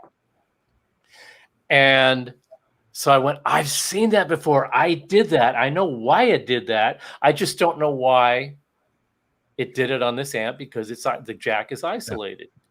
And so I'm looking, and they used shielded wire to get from the circuit board to the jack on the back. It wasn't a PC mounted jack. It was just a separate jack, a solder lug jack, and it had a shielded wire going to it. And the shielded wire was going too long. So what I learned from that is that they test the amps before they put them in the head shells, and then they don't play test them one more time. Wow. Because that shielded wire being too long looped around under the back edge of the chassis, and on Marshalls, the chassis is a straight piece of metal that comes down and contacts the inside of the case. It's not bent, so it doesn't have a soft, flat surface. It's like a sharp blade. And when the shielded wire is too long and it sticks a little bit out from the back of the chassis, you put the head shell, bolt it down, the chassis cuts into the ground and shorts it to the chassis. And the first time you turn it on, the whole thing smoke just starts wafting out of it. White smoke just comes billowing out of the thing. Now, this is the guy that I don't get it. This is like a defective one, because the floor model didn't do that, but I insisted on having a new one in a box. And so the new one in the box was the one that had this short in it. So he insisted on having a new one in the box, paid extra for it, got it home, and it completely smoked.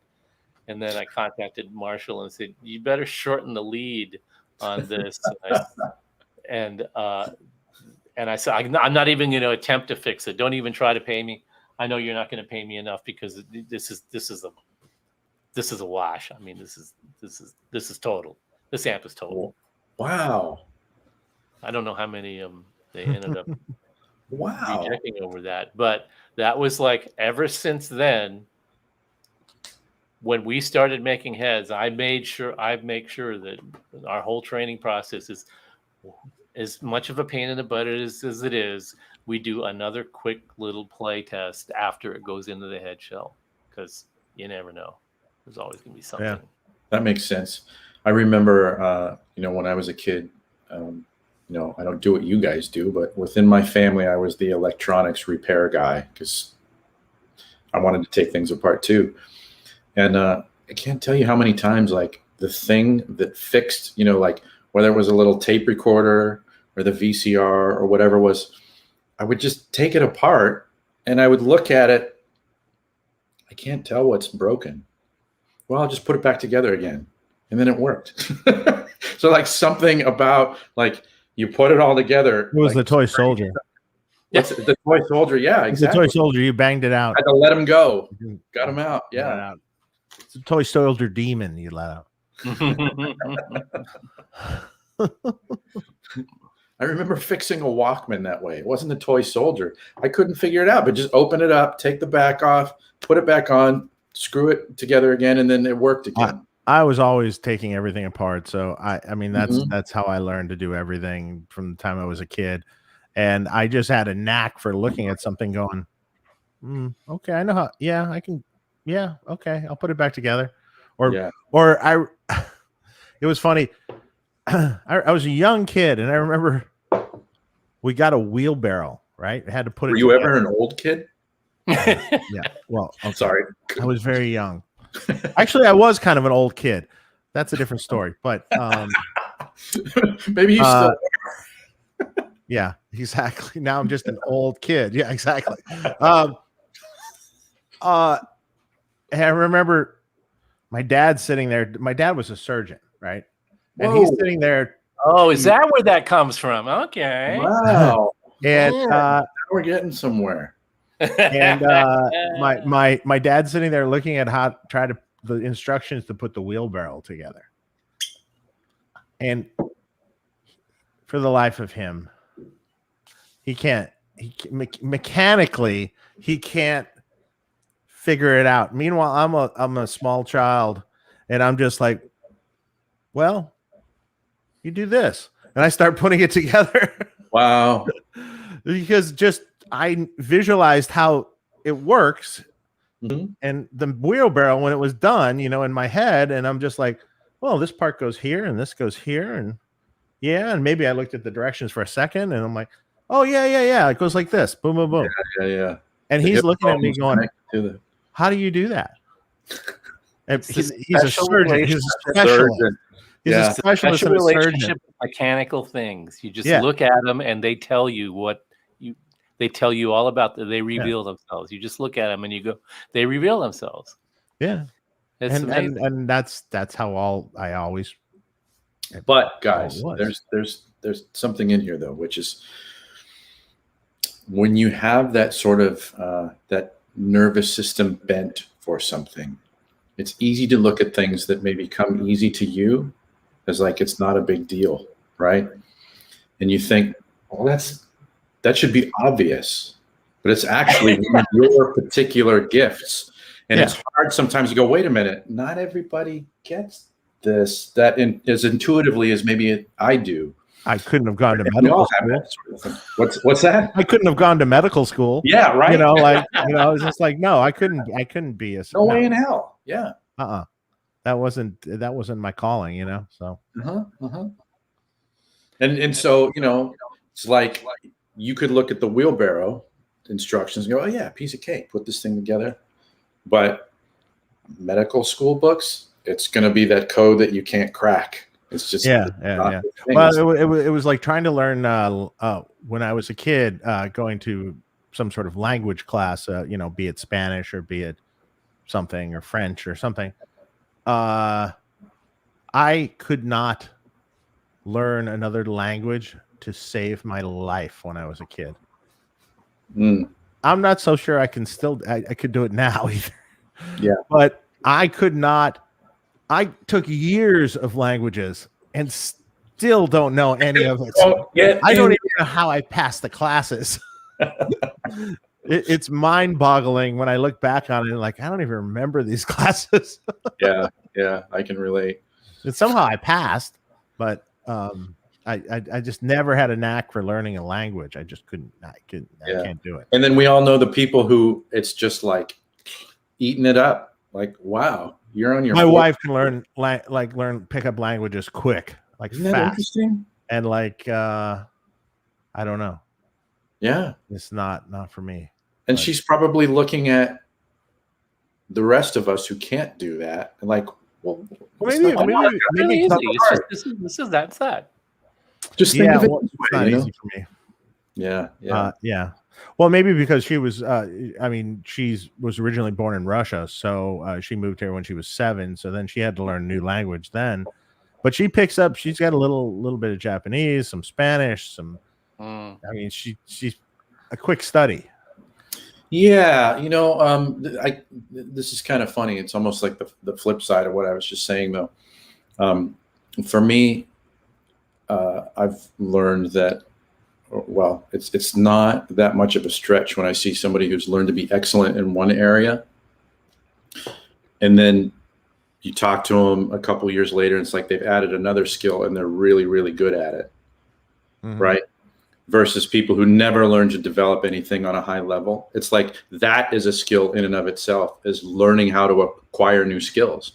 It's like once you learn to do that, it's like, oh yeah, you're a great guitar player, and now you're really good at visual art. Like because you know how to immerse yourself in something, and I think that's a skill. Like I said, it's a skill in and of itself. But if I don't have an interest in it, I have a hard time learning it. I think that's the key, though. I have to be, I feel like at this point in my life, my head is so full of stuff that I've learned. Yeah. You know, it's like I got enough to do. I let me hire someone to do that for me, you know, because I'll have input in on it, but I can't. Yeah. Another thing I can't do is I can't write anything. Like I can't write marketing text or anything like that. I can't physically come up with it. But if someone comes up with it, I can tell them all day long what's wrong with it. You can edit the hell out of some. I can edit the hell out of it. Yeah. I can tweak it where it sounds great. I just can't come up with the actual text. See, I love writing that stuff. When I enjoy that writing that stuff, but I don't enjoy the task of writing that stuff. If I have to do it, once I get started doing it, I can just burn through it. I probably spend more time trying to avoid doing it than if I had just done it. And I generally have someone else write it, and then I pull it to pieces. And it's the same. It's the same with languages. I actually, I have this sort of gift for shooting myself in the foot on stuff that I already know I'm not going to be good at. And when I was in high school, everybody was learning Spanish. It's like, I don't want to do that. Everybody knows. And then the people that aren't learning Spanish are taking French, and they're only taking French because they want to tell everybody that they speak French. It's a status thing. It's not like they. Right, here we go. Here's another malcontent moment. Steve. Yeah, it's not like they could have given a crap about French. They just there was a couple of intellectual girls that they were taking Latin. They were taking Latin because they were intellectuals and they could explore that and experience that and learn that, and that was like a thing for them. I understand that, but the Spanish, the people that took Spanish just took it because it was easy. They could get a passing grade. The people that took French just had their heads up their asses. And the beauty of my high school is they offered Russian. We had a Russian foreign exchange teacher, and I wanted to learn Russian in the worst way. So I took that class because I thought I'm going to be different than everybody else. I'm going to learn something really interesting.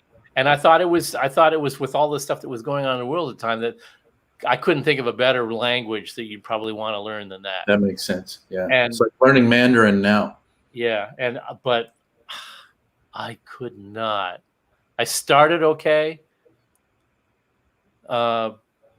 Maybe had a little something to do with coming to, it was like the first class in the morning. And if that was the day I decided to do LSD and then go to school, I didn't get much accomplished because that made it really difficult to actually repeat. Oh, really? Imagine that. When the teacher gives you a phrase and all you have to do is just repeat the phrase with good diction. And as soon as he said the last word, I couldn't remember the first word that he said. But when I was paying attention and focus and stuff, I sort of got into it. And I to this day I remember 2 words. But I did really think that it was a gorgeous language and that I really wanted to learn it. Yeah. But it didn't stick with me. The guy even lived several blocks away from where I lived, and he invited me to his house on the weekends to tutor me, to help me with it. Oh, wow. And, my son did a very similar thing in high school. I think it was Spanish. Actually, they had Spanish, French, and Mandarin at their high school, but he got special permission to go to PCC and take Japanese. So it wasn't offered at the high school, but he went and took it on a college level, and that's what he got his high school language credits in, was Japanese. Mm-hmm. Yeah, he still practices it. Well, I've been married to a Japanese woman for 25 years, and we have. How's your Japanese? We have 2 Japanese employees, and so the 3 of them speak Japanese all day long. And I can still barely order a beer. No kidding? Wow. But I would think you'd be a little bit better by now. You would think. You know what's really funny, though, is I can tell what they're talking about, and I can actually sort of participate in the conversation without speaking Japanese, I can pick up what they're talking about because of body language, because of the repetitive words that I heard that I sort of know what they mean, and through the wonder of imported languages, imported words. Mm-hmm. There are a lot of words that are imported into the Japanese language that are not Japanese words. They're phonetically pronounced American words. Mm-hmm. Mm-hmm. And a perfect example is computer. Oh, really? Yeah. I didn't know that.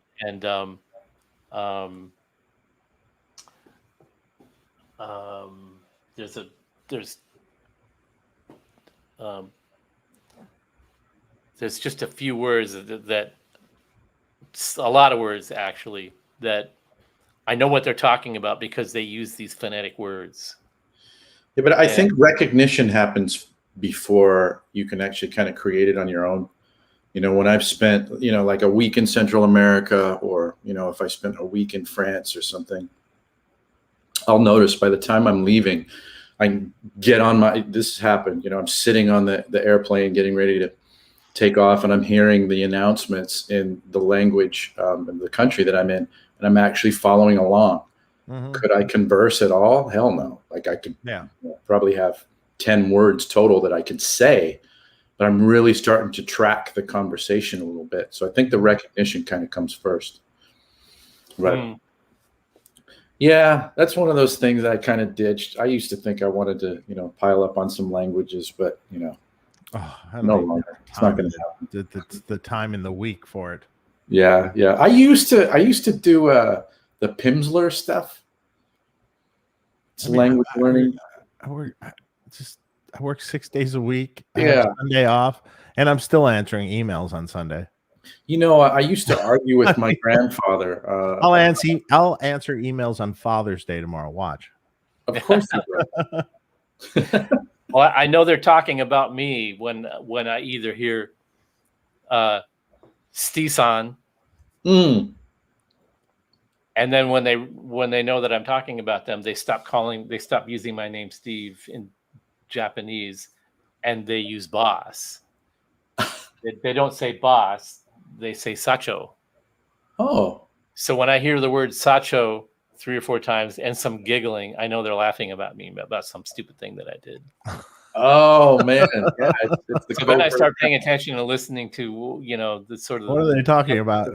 The language and the back and forth. And then I figure out that they're talking about some funny thing that happened to us over the weekend that they're like talking about, or something stupid that I did. Or they're frustrated because they're doing some it's tax time or something, and or there's something going on with the inventory that I didn't do something by the procedure with regards to parts usage or something like that, and they had to count inventory, and inventory wasn't exactly matching with what we actually have because I have parts spread around on my test bench that aren't accounted for in inventory, and they're bitching at Sacho for not writing down in the inventory log that random parts that get pulled out of inventory for experimental purposes that should have been written down in a log. And I would get around to the log eventually, but I didn't do it fast enough, and somebody needed to have a look at the log and reconcile the log, and now they're all over the place trying to find 5 12AX7s because the inventory is off by 5 12AX7s. And I don't think I used them. Oh, that's right. I put 5 12AX7s in the amp that I brought home for the show. And then my ass. Do you guys know who Tim Ferriss is? Don't think so. He's he kind of made his name as he was an entrepreneur, and then he did this book called was it the 4-Hour Work Week or something? Anyway, he's like this super life hack kind of guy, learn how to be world class at anything, not how to be in the top 5 to 10% at something, but learn how to be functional in something quickly. And this wasn't his idea. He was kind of disseminating it. He'd learned it from someone else. But one of these guys who knows like 32 languages said that when he goes to learn a new language, the first thing that he does is he translates the Lord's Prayer into the new language, because apparently everything in the Lord's Prayer is like, it's sort of like a Rosetta Stone for kind of understanding the new language that you're going to learn. Like, it sets you up with so many things. So I've never done that myself, but it popped into my head and I'm sharing it now. See, here's the thing. I really want to learn Japanese. Yeah, you should. Because how often do you guys you should have in 25 years. You would think. And when you said that your head is just full of stuff, and I feel the same way. I say to myself all the time, I don't want to learn one more new thing. But then no sooner than do those words come out of my mouth that I end up learning a new thing. And what it really means is I actually do enjoy learning a new thing every day, in spite of myself. I'm like this. Yeah. No, not one more thing. No, not one more. What? I watch you do it all the time. Kind of interesting. Wait a minute. What's that about? And then before I know it, I'm hooked on something. You are constantly doing that. I just, some reason I've got a mental block, and I've told my wife, I said, look, I want to take a 6-month, I'll work remotely for 6 months. I want to just go to Japan by myself, and I'll work remotely from Japan for 6 months, and I'll be forced to function. Because Erica won't be your translation device in everyday society. I'll be forced to do it, and then it'll all go because I'll already. And meanwhile, she's going, yes, because I don't have to see you for 6 months. Yeah. Yeah, but see, she'll be jealous because all the best Japanese food is there, not here. And so that means if she wants to go, which would be even better if she went, but then nothing would get done. Yeah, nothing. Well, the one thing that wouldn't get done is that I would have a crutch and I wouldn't learn Japanese. Mm-hmm. So we'd have to move. So probably not going to happen. Is what you're saying. Live in separate apartments. Probably just not going to happen. Is what's going on. Let's just call it right here, Dave. Right? Let's just be honest. No, I'm not letting that go. It's going to happen. You mark my words. I love that, Steve. I love that. I get this a lot, like regarding software, particularly like music production software. Meanwhile, your wife's English is getting better. Exactly. Right. I've always said, man, I don't want to learn how to use whatever particular DAW or whatever thing. And I'm like, man, I don't want to learn to use that stuff either. And I would never do it if it required me to kind of get after it on my free time. So anytime I want to learn something new, I make sure I book something that I have to do within a time frame that I have to use this new piece. So you're forced to do it. And then I'm going to learn it because I'm forced to, It's the only way it's going to get done at this stage of my life, Get this, Bebo says 6 months later, you'll be designing solid state amps. Now, when I was working on the prototype of the power station, I did not want to learn about that. I didn't want to learn any more about filters right at that particular time, especially inductors. I just didn't want to wrap my head around inductors. I knew enough people that I could just say, here's the project. Here are the parameters. Mm-hmm. You do it. I'm busy with 3 other projects. You do it. And, oh, yeah, I can do that. And the first guy couldn't do it. And, oh, yeah, I do it all. The second guy couldn't do it. And the third guy, I knew for sure could do it. And he quoted me a price to do it. And I agreed to his price. It was kind of high. Mm-hmm. I came to understand that he quoted it high so I would turn him down because he really didn't want to do it. Yeah. He wanted something else. He wanted the connection to the company. He didn't actually want to do the job for us. He just wanted to say he was somehow associated with us. But I accepted his offer and started pumping him with information about what I needed him to do and what the parameters are and blah, blah, blah, blah, blah. And it never materialized. And then, so this was 3 months of denial about, I'm going to have to do it myself. I'm going to have to do it myself. And that means I'm going to have to wrap my head around it. So I stalled myself 3 months, hoping that I could just offload this task to somebody else. And then eventually went, all right, I give up. And then started wrapping my head around it. And then the next thing, which is what always happens, that occurred was I'm slapping my forehead. This is so stupidly easy. Why, I'm just like, why? I just, I have this, But isn't everything a little bit easier than you actually, like, we sort of create it? It's that idea that when you don't understand something up front, it's overwhelming. Once you start to crack the code, I mean, I can't think of anything in my life that when I actually sat down to do it, that I didn't go, oh, this is actually not that damn hard. Why? What was I so hung up about? Computers?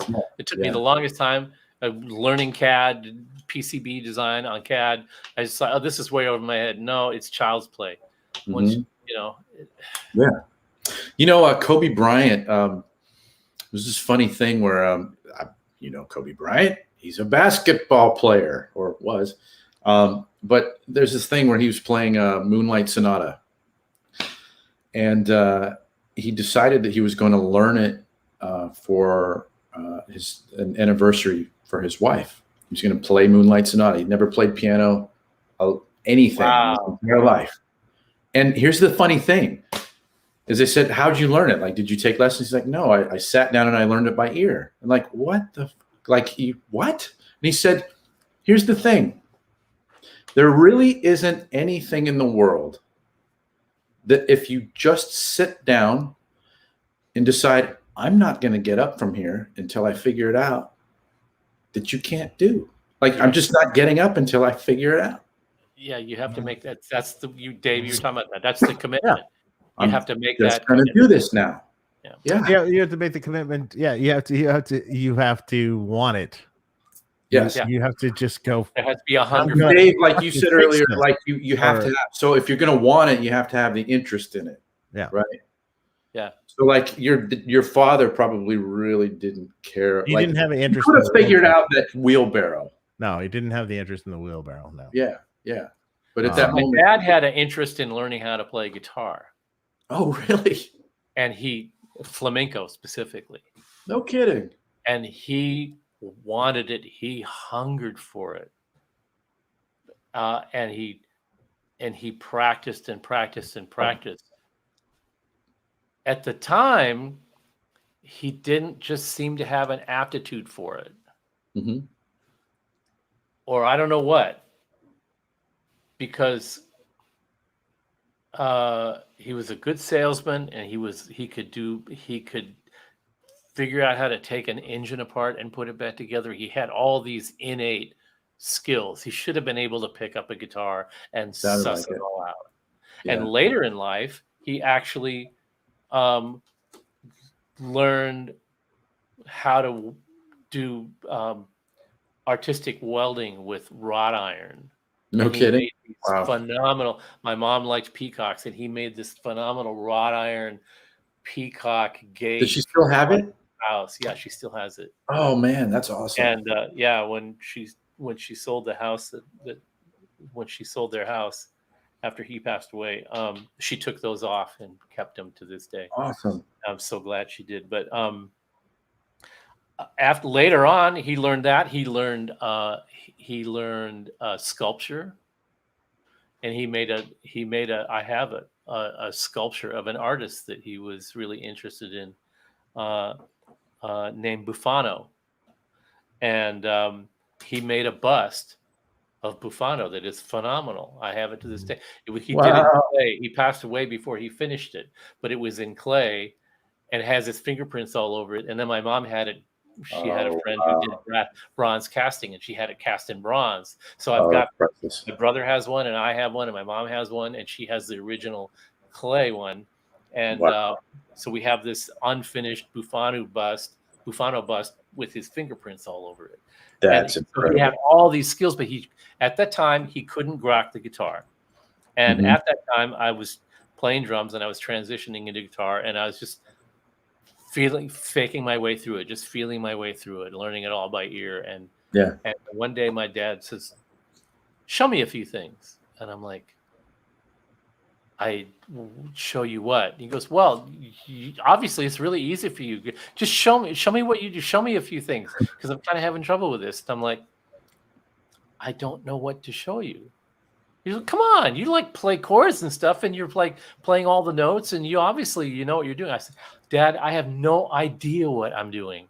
I'm completely faking it. I don't even know the name of the chords I'm playing." He says, "Well, you played that G chord." I didn't even know that was a G chord, Dad. And he was like looking at me like almost, he's looking at me like, "You just don't want to hang out with me, do you?" And I'm like going, "No, it's not that. I can't teach you anything because I don't know shit. I'm just standing in front of girls in a club and thinking I better learn how to do something on a guitar that's pretty good, because that's all right.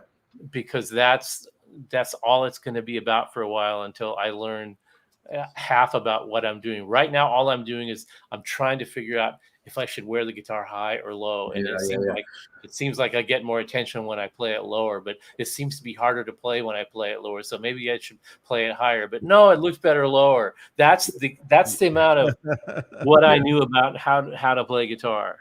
Yeah. You know, the funny thing is, I think ultimately players that learned, like you're saying, exactly like you're saying, I didn't know what I'm doing. I did it by ear. I did this. There's players in history, I mean, like Hendrix and that were like that. And they didn't know what they were doing. And I think it sort of made it magical, because there was no lanes, so to speak, for them to stay within. Yeah. They didn't know that maybe that was wrong. And they went places that maybe weren't technically right, but they sounded great, and it was a cool thing. I mean, you know, like if you analyze stuff Van Halen did all the time, it's just like look at it and go, well, that's not exactly in the scale of, you know. Sure. You know, it's like learning style kind of stuff, you know, but he made it work. And you know, I think that's the artistic side. You know, it's like, who says this is wrong? Oh yeah. Why does it have to be wrong? Upside down string. Yeah, if we're talking art, you know, it really is like, okay, if we're talking music, like if it sounds good, it is good. You know, if it's visual art, if it looks good, it is good. Yeah. Like, you know, whatever. Exactly. And you know, I always said this with building rigs for people. There's, you know, other rig builders out there and stuff that will like kind of come out and say, well, you can't do it that way. That's wrong. I'm like, I learned enough in my career doing this that wrong might be great. I mean, I've run into people that you're using what? Wait, let me hear this. And then they play through it, and you're just like, oh my God, that's the greatest sound I've ever heard. Like, oh, we're going to do that. I don't care how you went about getting it. I don't care if you go, I got this Korg A3 and I put it into this solid state Fender practice amp, and then I slave that into a Univox amp, and whatever. I'm making this shit up, but who says that's wrong? And there's nothing wrong. Right. Well, you know, who says if you want to put your wah-wah at the end of the chain and the delay at the beginning of the chain, who says that's wrong? Right. It's an artistic choice. And if it gets the sound you're after, okay. Yeah. Why not? You know, I mean, we could all name some guitar players who, you know, have tones that, you know, we could all agree are phenomenal, who use kind of funky gear almost on purpose, you know, like guys that. How about Ty Tabor? I was just going to say Ty Tabor, Lab Series amps, Fender Elite guitars with Elite preamp. Exactly. And a MIDI verb. Yeah, exactly. Something roughly. And you know, and the Fender Elite Strat. Yeah. Well, the Elite preamp was the key to sort of the Lab series. And Pete Thorne bought one of the Lab series. Did he? Was he going after the Ty thing? Yeah, because he did an interview with Ty, and he bought one, and he was playing with it. And like at one point in time, I'm like walking back, going, "Man, that sounds cool." That sounds like Ty Tabor, man. The key with that amp is like the mid-range control has to be like cranked up. Really? Because that's what gets the overdrive going. But there's something about the Elite preamp too that does something. It's a whole thing. That's whole stew of but weird it's stuff. a great sound. It's a unique tone that is interesting and cool. That worked perfectly for him, and in that music and in that band with Doug Pinnick, who's playing, an 8-string. Oh God, yeah, fucking loud and distorted and awesome. Exactly. And I love Doug. Doug's an awesome dude. Me too. We went to see this band at the Troubadour, this band from Japan, and the guitar player had some kind of a beater Les Paul and a Marshall 412 slant cab, and he was using a Sun Coliseum head. Okay, yeah, mighty. And I looked at that, and it was like the head was like way wider than the cabinet. So first of all, it looked wrong. Second of all, seriously, a Sun Coliseum 300. So let me ask you: when he walks out on stage, are you expecting like this is going to be? And how was the sound? I'm like waiting for the pain to ensue, you know? Yeah. And he goes, ka-shunk, and it had this big thwack, and I went, all right, let's see this. Let's get it on. I've been proving. He tore it up. It was like a punk rock band. So he wasn't like a flashy player or anything, but boy, it's just like he was slapping that thing. I was like going, okay, I'm never again. I love that. Judging anything. Yeah, well, the funny thing is, I remember distinctly. There's one thing I remember that really stands out when I was helping a guy with a rig, and this must have been in the 90s at some point. He was in a band. He was in a band called, and it escapes me right now. Hang on, I'll think of it in a minute. But this guy named Armando, and I'll think of the band name in a minute. And Armando had this rig. He was having noise problems and stuff, and I'm like looking at. He's got this tri-axis preamp, and a Boogie 290 power amp, and ART Smart Curve EQ, and the MIDI EQ, and then he has like a little pedal drawer that has a couple pedals, but that's those pedals are in parallel with the tri-axis to a Silverface twin with, I think, maybe JBLs in it. What is happening here? With the master volume, the horrible, the awful thing. The Super Twin? No, it wasn't the Super Twin. It was just the Silverface. Okay. The master volume. Really the master volume Silverface. And I'm like, oh God, and I helped him out and I quieted it down. And I did some stuff. I wasn't redoing the whole thing, but I was just helping him. And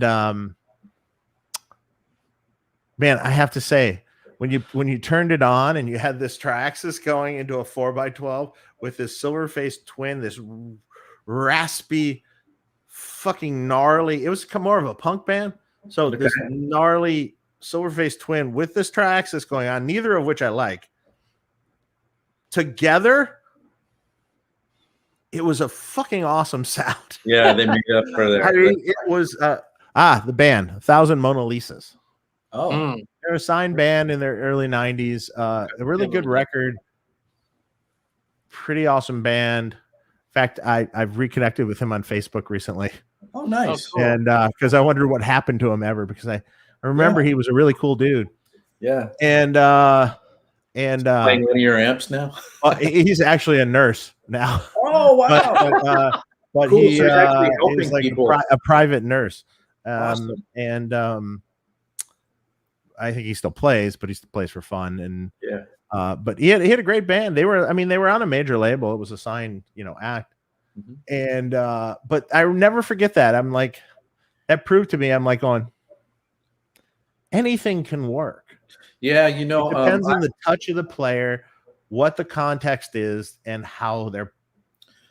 But even when I played it, I'm like going, yeah, okay. In your hands, it sounded cool too. That's interesting. Cool. See, it's usually a stew, though. It's a stew of other weird stuff. It's never just you plug your guitar into a silver bass twin because the master volume. It was the mixer on it, and the pull pot was just like in was the broken sound and out was the other broken sound. Yeah, I know. I like to talk about Ty Tabor when this sort of thing comes around, and I also like to talk about Dimebag. With those solid state amps and the goofy, and because I remember him talking about that whole thing, and he won that amp in a guitar competition, and the way he kind of put it was, he's like, man, this is me talking about what he said. He's like, the easy way was to play a Les Paul through a Marshall. Like, that's the easy way to a great tone. Everybody who I loved, that was the rig. Just do that. Like, I didn't want to do that.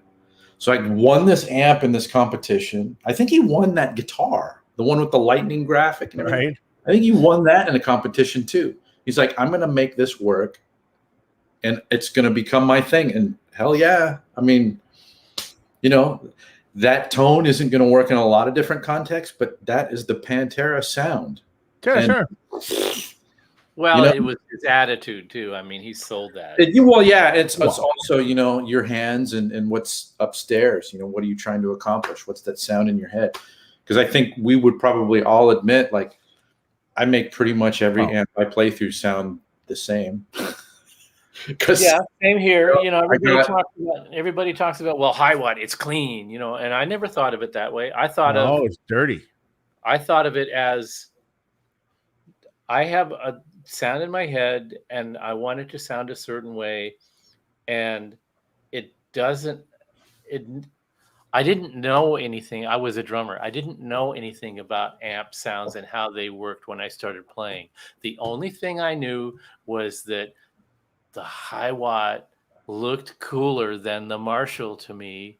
And that was all I needed to know. And you were a malcontent. You were kind of like Dimebag. You're like, everybody's using Marshall. It was difficult.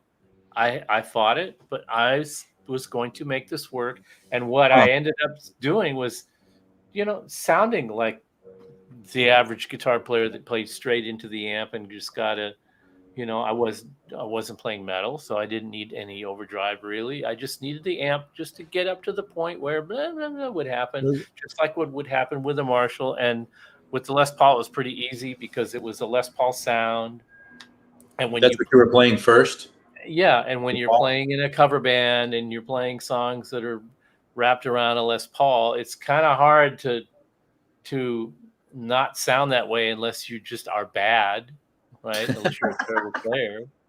And I got around that by just trying to keep it simple so I wouldn't go out of my technique envelope until I got better. So I just kept it zeroed in, and I kept focus on, I just need it to sound good so I don't get kicked out. You know what? That's not a bad philosophy to have. And that was my operating MO for the longest time, was we're getting gigs. I love that idea. And people are buying me drinks, and the other guys in the band haven't found me out yet. So that's so funny. I remember, the early years that I was doing gigs, I talked to other musicians and they were always on this trip of like, I want to be innovative. And I'm like, man, I'm just trying to sound good. Yeah. I don't need to be like, I just want to get by. Just want to get by. Yeah. I just don't want to hear it like hear the recording of the gig back and be embarrassed. Like, let's try that. That's my goal. Yeah. In Seattle, when you started a new band in the 70s, when you started a new band, there was like 4 or 5 booking agents around the whole northwest area of the country, Washington, Oregon, Idaho, Montana.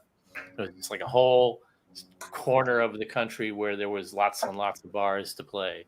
Yeah. Some were in metropolitan areas and some were out in the weeds, and but it was like a circuit.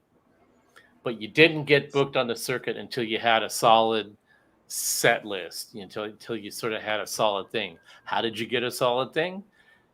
You either rehearsed like crazy, well, you did that anyway, but you go to Alaska. Oh, for 2 months. Okay, your own Rathskeller experience. And the conditions were horrendous. You'd play 6 sets a night, 6 nights a week at some place. We played. I played in Fairbanks and I played in Kodiak. That is so awesome, man. It's like this. That is so awesome. Place in Kodiak. It was a beached old ship, a cruise ship, a rusting old hulk of a cruise ship on the ground. What time of year were you in these locales? In both, I was up there twice, and in both circumstances, it was in January.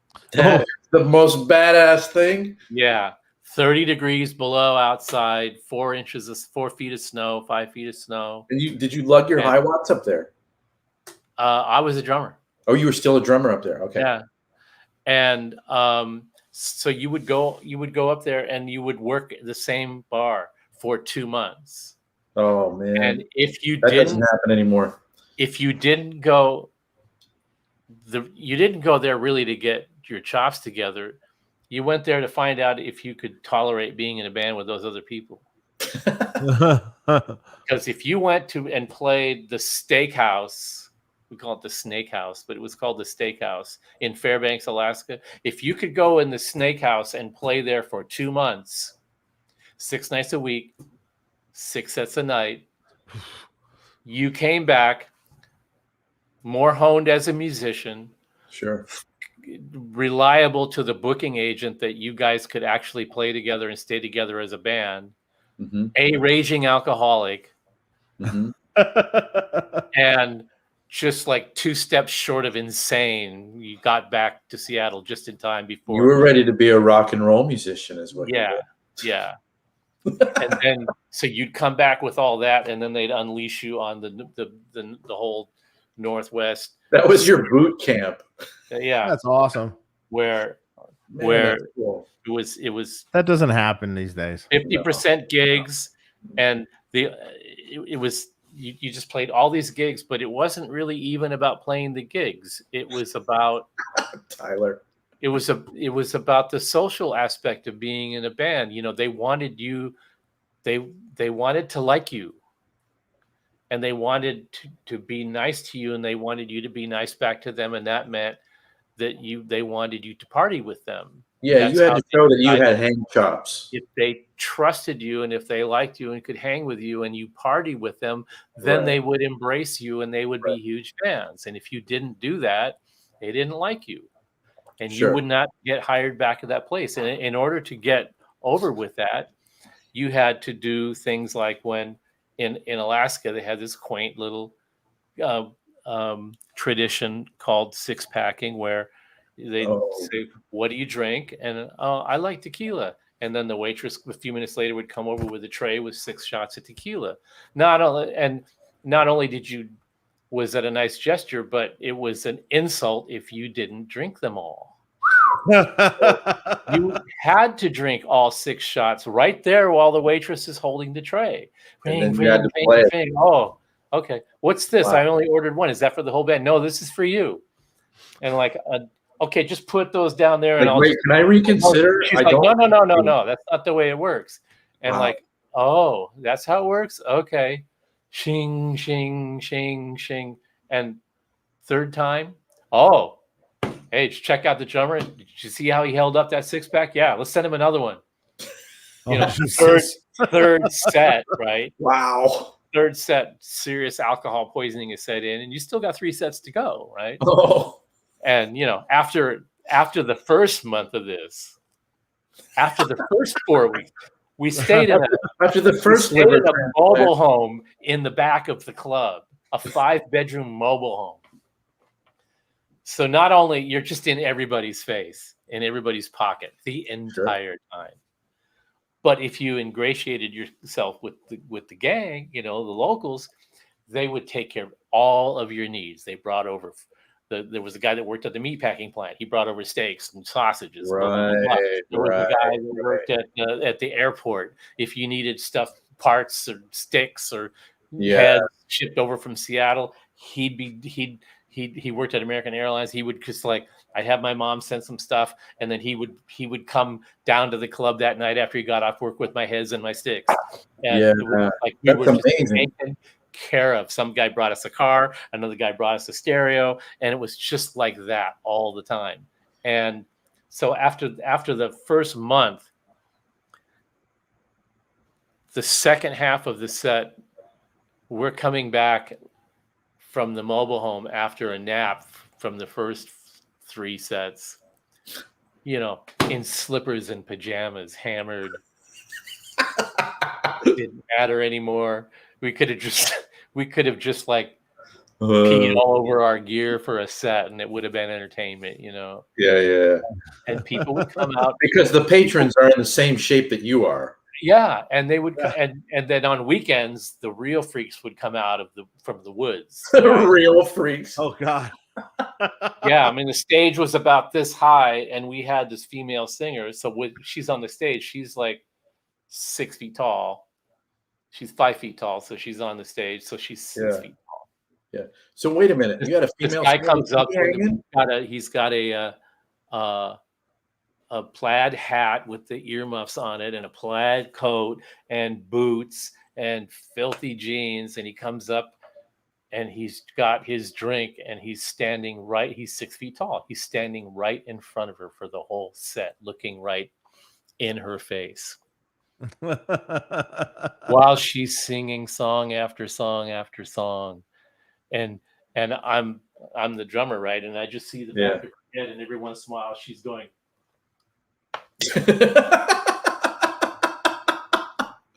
And she's terrified. He just liked her. Get a load of this guy. She was cute. He wanted to see her up close. He hadn't seen a woman for a month.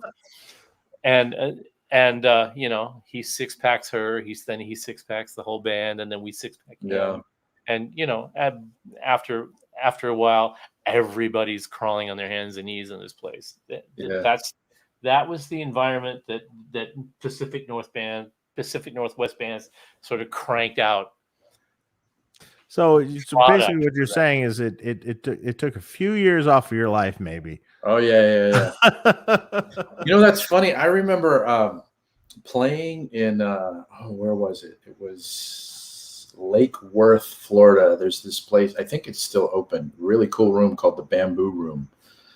And I remember playing there one time, and the band that I was with was basically a glorified bar band. And this was the first tour that we had done. We were actually playing for paying audiences. And I remember kind of being embarrassed because our whole show was it was pretty loose, and it was really tailored to playing in bars. It wasn't people are paying to see you, and it should be polished. We were not polished. We could rock the house, but it was not polished. But I remember we're playing this place, and this guy comes in, and he sits down at this table right in front of me. He just sits there like he's alone. He shows up alone. He just sits there, and he glares at me the entire night, and he's really getting into my head. Because, I was in my 20s, and I wasn't super confident, and he was really kind of messing with me and doing the whole gig. I'm trying to avoid this guy, and I remember finally at the end of the gig, I was really over this guy giving me this vibe. I remember I went out in front of the venue at the end of the night, and I get on the phone, and I see this guy coming out of the club.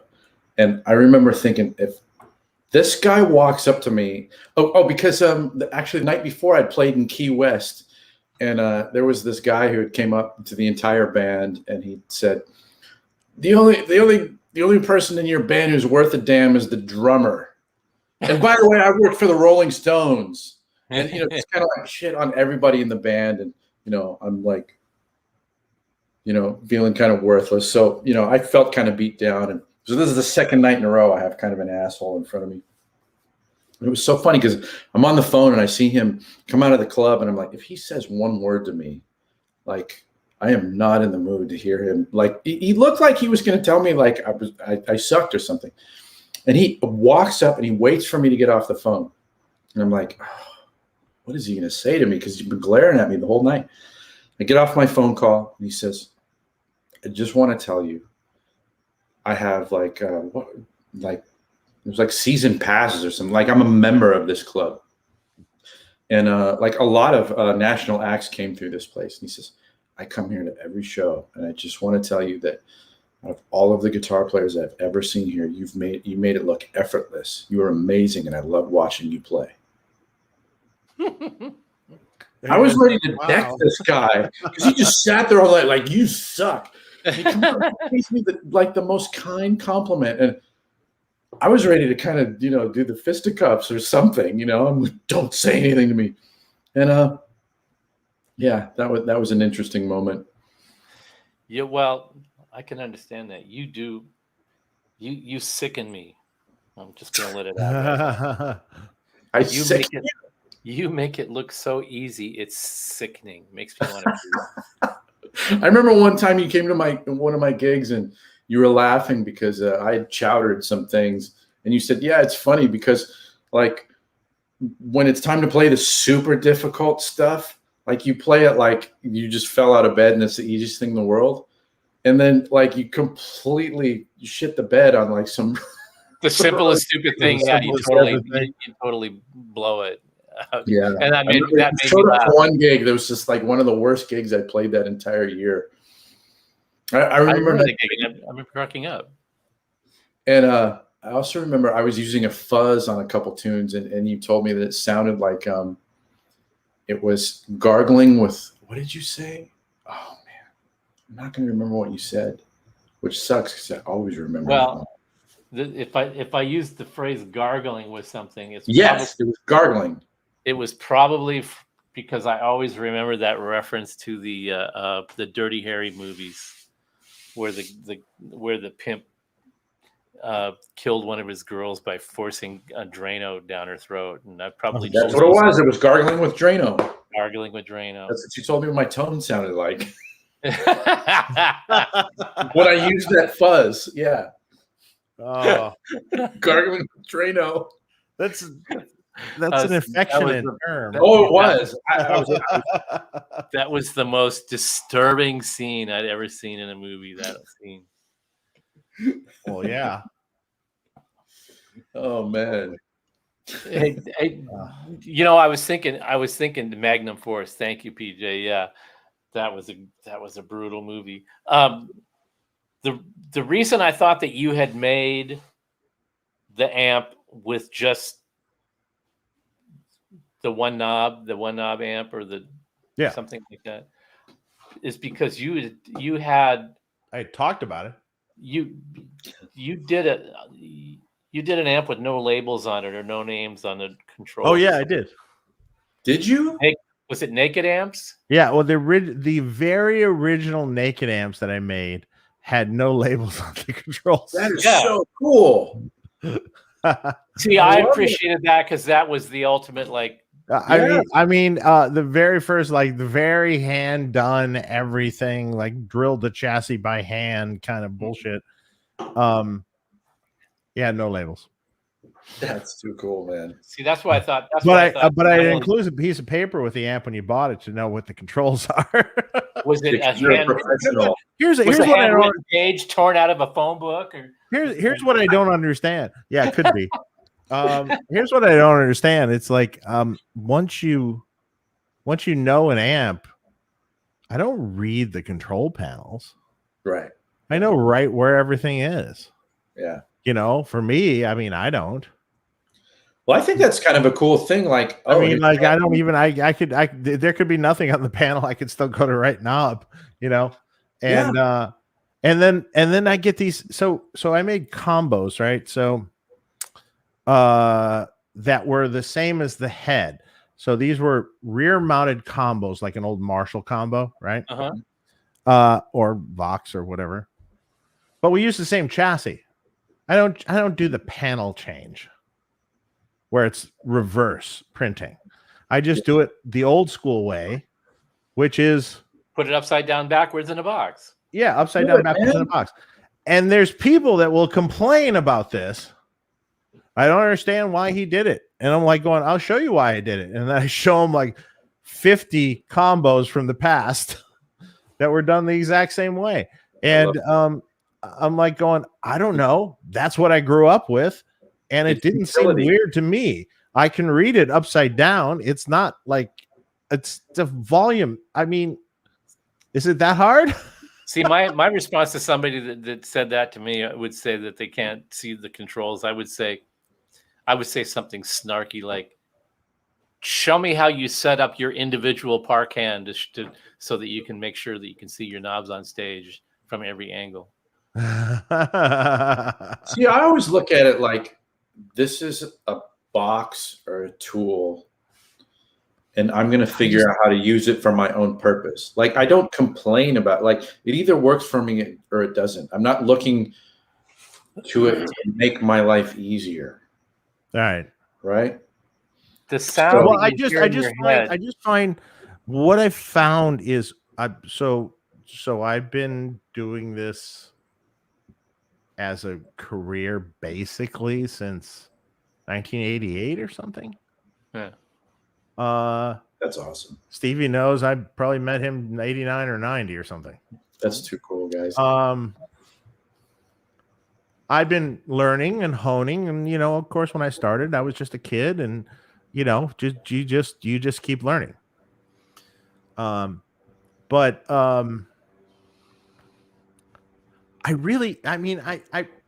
it's interesting today, and I don't want to sound negative about this, but I might. I find the lack of some basic fundamental knowledge unbelievable today. Like stuff 20 years ago that was just common knowledge. Do you mean in the gear realm or just overall? Yes. Oh, okay. Stuff that was fundamental, like you used to get like relatively educated people asking you some questions back then, but at least they had kind of a grasp. Now it's like all these years later, it's like I still get impedance questions and things that just like that is the most basic. Well, Dave, Steve was just. I mean, it's like Idiocracy in some respects. Yeah, a movie, Yeah, I was on the phone with Steve. It's like over the years, I see it digressing, and maybe that's because tube amps are becoming more not as common as a new guitar player. If you're a young guitar player, you might have never owned a tube amp. That's not it. That's not. No, why is it? Well, but Steve, yesterday we were on the phone. I mean, do you find the same thing? Absolutely. Absolutely. People are getting dumber. Well, Steve, I have a different theory about that. Yeah. Tell the thing that you were saying to me on the phone yesterday about the car manuals from the late 50s and the valve adjustment. Oh, yeah. Yeah. Well, even like you had a mixer. If you had a mixer from days old, there was a whole service manual and like technical everything about every part of this mixer that you just bought. Yeah, in the owner's manual for a car, there was a chapter where that had the tappet settings. So you'd set the clearance for the tappets on the push rods.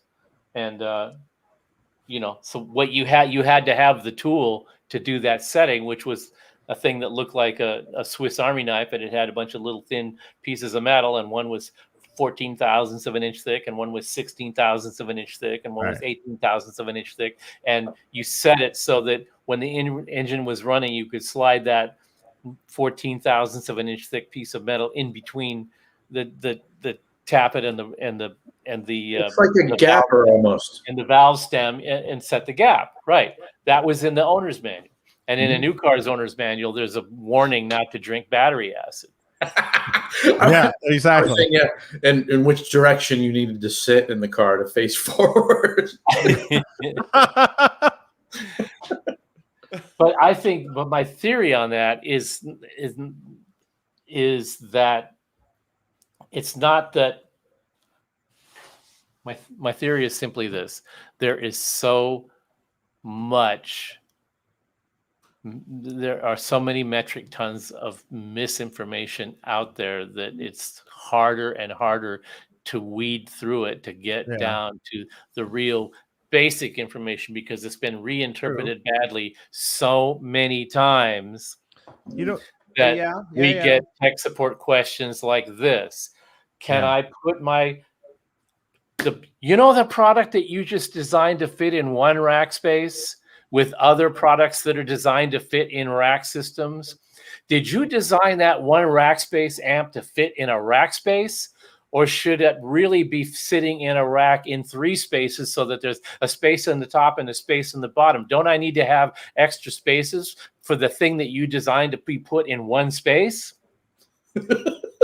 And the answer is, we designed to put it in one space. You have my permission it's a one space rack in it. One space. But won't it get hot? Yes. And then it will get cold. And then it'll get hot again. And then it'll get cold. And then the next time it'll get hot. And that's the cycle of life. And it's the circle. And that's why it has the fan in there that you hate, because it makes noise. And it's not just the average guy. There was a famous session guy, one of those first call session guys whose name escapes me right at the moment, had a 252 power amp. Mm-hmm. And when he first got it, I love this. This is great. Blah, blah, blah, blah. He got a 2-space rack case to put in it. And he's one of these guys. I have it in the control room. The fan is too noisy. Can you put a switch in there? Just don't run it in Class A mode. Run it in Class AB mode, the fan. But I like it in Class A mode. And yeah, I know, but I mean, the difference is really so subtle that really, does it really make that much difference? No, I got to have it in Class A mode. I said, okay, well, then you're just going to have to deal with the noise. Can you put a switch in there? If I put a switch in there, then I'm giving you permission to turn the switch off. And then when you turn the switch off, then it's going to get really, really hot, and it's going to smell bad. And then you're going to panic, and you're going to call me. You go, I promise I won't do that. I said, you have to promise me. You have to write it down in writing. Dean Parks. It was Dean Parks. Oh, yeah. Who I love and respect. He's a brilliant. He's an amazing guitar player. He's the man. Amazing guitar player. Yeah. He's legendary. Absolutely. But he's got the same disease that every other guitar. Just give me exactly what I want, and I promise I won't abuse it. And then no sooner than 3 hours after he left the factory, he's like on the phone. Hey, Steve, this thing really smells bad. Do you have the fan switched off? Wait, after you said that. Yeah. Did you turn the fan off? Yeah. Do you have it in Class A mode? Yeah. Is it in the rack case? Yeah. In the control room? Yeah. I said, okay, bring it in. I said, bring it in. Let me check it out. He brought it in. I took the switch out and I gave it back to him. He goes, okay, great. So everything's cool? Yeah, everything's cool. But the fan noise is back. I go, yeah, fan noise is back. See ya. Go away. It is what it is. And you can't have everything. You can't have everything.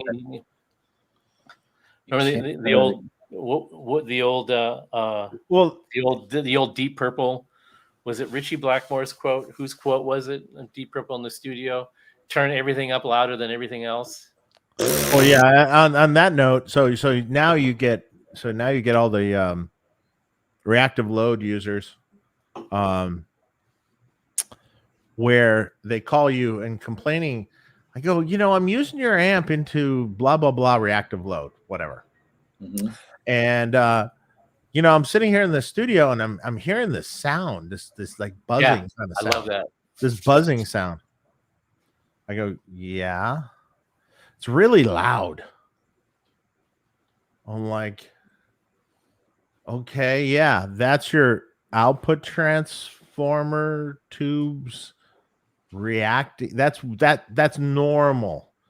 You just normally don't hear it because you have a speaker cabinet and you are playing into a speaker cabinet that drowns it out. You're no longer bashing the shit out of your ears, and you can hear the other stuff you never heard before. And frankly, you probably should be playing a little louder out of the studio monitors, so you're not fucking hearing the fucking little output transformer buzzing away. Right. This is normal. If you have an amp and you're using it into a load of any kind in the studio, be it 2 notes, be it Fryette, be it UA, be it Boss, be it whatever it is. Mm-hmm. Yeah, you're going to hear that, especially if you're diming your amp up. Mm-hmm. Hey, Joe, do you have access to that picture of my rack that's here? Ooh, you know what? Hang tight, and I will see if I can locate that. Please continue, Dave. Yeah, continue. Like I've had to feel these questions a million times, and it's just like, was there anything I can do about it? Yeah, you could use your amp into a cabinet and be really loud, and then you won't hear it. Right. No, there's nothing you can. There's always there. You can turn your amp down really low into the load, and maybe you won't hear much of it. Mm-hmm. That would be an option also. Okay, but so generally speaking, if people have loads, they tend to push their amps even beyond what they should probably push them. Okay, so since you're doing the beating, since you're being the bad cop, I'll be the good cop. To be fair, we're used to this because we test amplifiers on the workbench, and we've been doing that on a workbench into a dummy load to test the power output for 30 years. Yeah, and so sure. So we're used to hearing signal generator go in and go. Yeah, that the output transformer sings when it's like at full saturation, and that's normal. And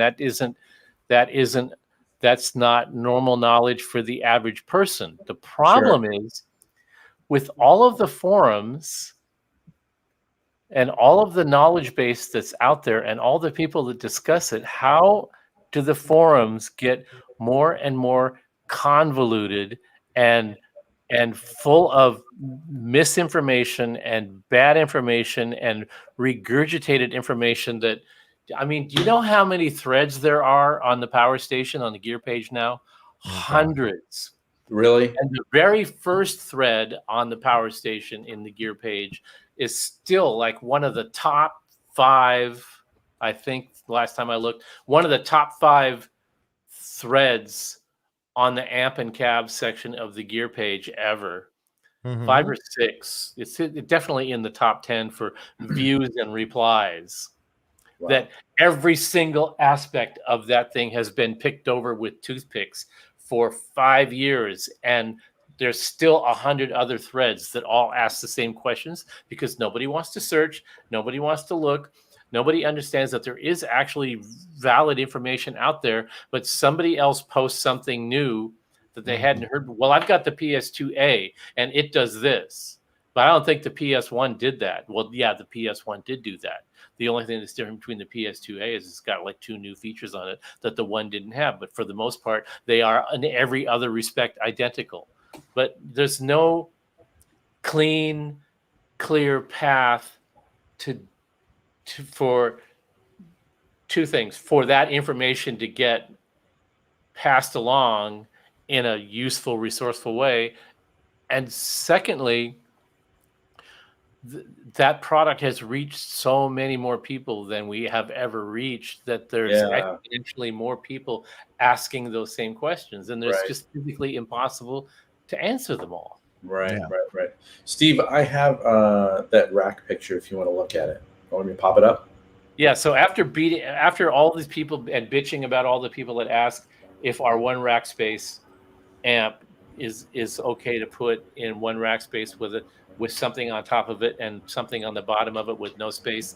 Here's my rack at home.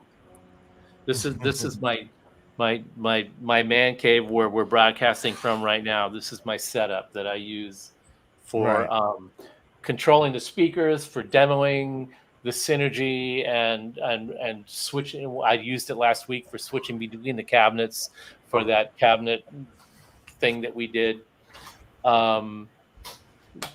That's it. And so I took a picture of that and I gave it to Joe to make a graphic out of it so you could see, just so people would ask, after telling us all that we don't need the extra space in between those units, why did you put the space in between the units? And here's the reason. So I can wipe them with my Swiffer. Sorry.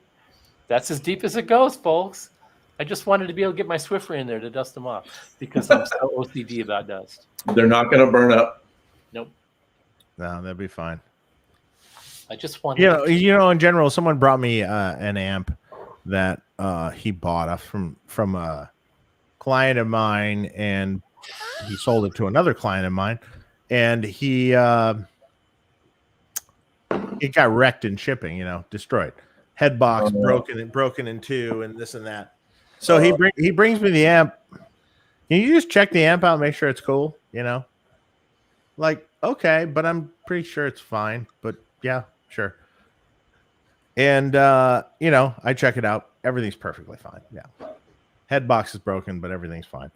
And I go, generally speaking, I mean, it was a Marshall, right? And generally speaking, I'm like going to break something inside this amp. I mean, you'll break tubes, maybe, but to actually physically break something else, I mean, God, it's got to be run over by a truck a few times. I mean, it's just not going to happen. It's just there are amps, there are stereo power amps, rack mount stereo power amps that were designed to be broken. Well, yes, but this is true. We're not talking about that, though. With all due respect to Amplifier Legends Marshall, the 9000 series power amp was designed to be broken. I could tell you something about that. Designed to be broken. Your engine, it's like your company went, okay, engineer, we want you to design something that as soon as we ship it, all the power tubes will get smashed. Can you do it? Yeah, because the top was about a millimeter above the tubes. Yeah. First off. And that was only if you had the 5881s in it. If you put EL34s in it, it was on the tubes. It was on the tubes, and if that top got banged, boom, bam, all of them gone. Yeah. And also then there was the circuit boards that were held with plastic standoffs.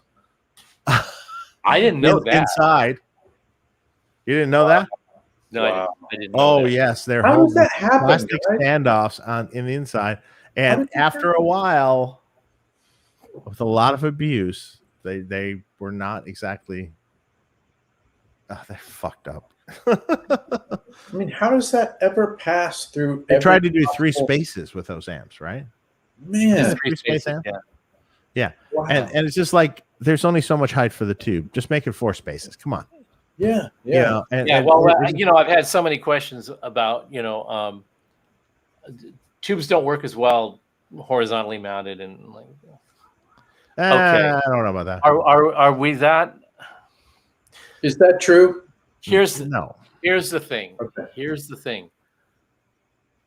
This goes back to data sheets.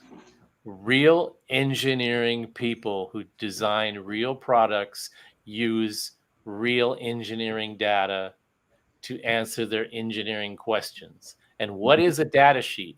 It's data about a part you're using. It tells you how hot you can run it, how much voltage you can run through it, how long you can run voltage through it at maximum temperature and maximum voltage. Yeah. And at what tolerance that those things will change under the worst case conditions, and on and on and on. And you wouldn't go get to a doctor and ask and sign yourself up for brain surgery with a doctor that doesn't read the medical periodicals every month. You have to, because there's progress. There's always scientific progress. There's always mechanical engineering, manufacturing progress, materials progress all the time. You either keep up with it and you utilize that knowledge base and you build new products against that. It's called innovation. It's called forward-thinking manufacturing processes. And those things are not necessarily just about cutting costs. They're about doing things more efficiently, doing them better, doing them, if there's a cost benefit as a result of that, so much the better. But that isn't always the number one priority. And when it is the number one priority, that's the product that you're paying $39 for that everybody else is charging $150, $250. So you know that going in. Yeah. So when a company comes along and they sell a single rack space tube power amp that puts out 50 watts aside for $1,200, $1,300, $1,400, it's probably a safe assumption that somebody's reading the documentation, somebody is doing the engineering, somebody is paying attention to those details, somebody's selling something that they're assuming. They're pretty confident that when they sell it to you, you're not going to put it in your rack and it's just going to burst into flames. That's the assumption you should be making. Not, well,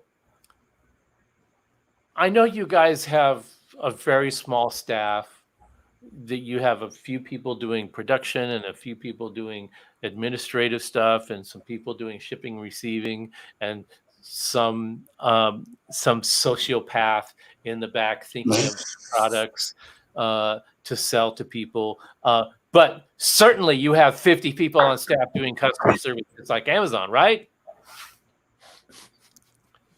Whose sole function in life is just to say, I don't know the answer to your question. Did I answer your question? Did you have a nice day? Have a nice day. We don't really know the answer to your question, but we're sure happy that you contacted us and have an awesome effing day. No. We've got this small database of people. We have this small base of people, and we have the institutional knowledge, which is spread amongst most of the people here. You know what I do around here is, one of the things I do is I argue with my staff and tell them not to answer technical questions. Why? Because even though some of them can, and it's not their bailiwick, it's not their job, they're not actually technical people, they're aware enough and smart enough and talented enough that they have heard these questions enough that they sort of know the answers to them and could actually answer you. Yeah. But if I allow them to answer your question, the very next thing you're going to do is ask them another one. And it's going to be that is the problem. And it's going to be deeper. And you're going to now a person who really doesn't know technically why they know the answer to that question, but answered it for you just to be polite, just to be helpful, just to sort of take the weight off of me and Joe and the other tech persons who responds to this stuff, Dave, just to help those people out, just to be nice, just to be a team member, to support the other team members, put herself in a position of having a gun put to her head. You answered the question about bias. Why can't you answer the question about impedance? Well, we'll let Dave answer that one. Well, but what are you blowing me off now?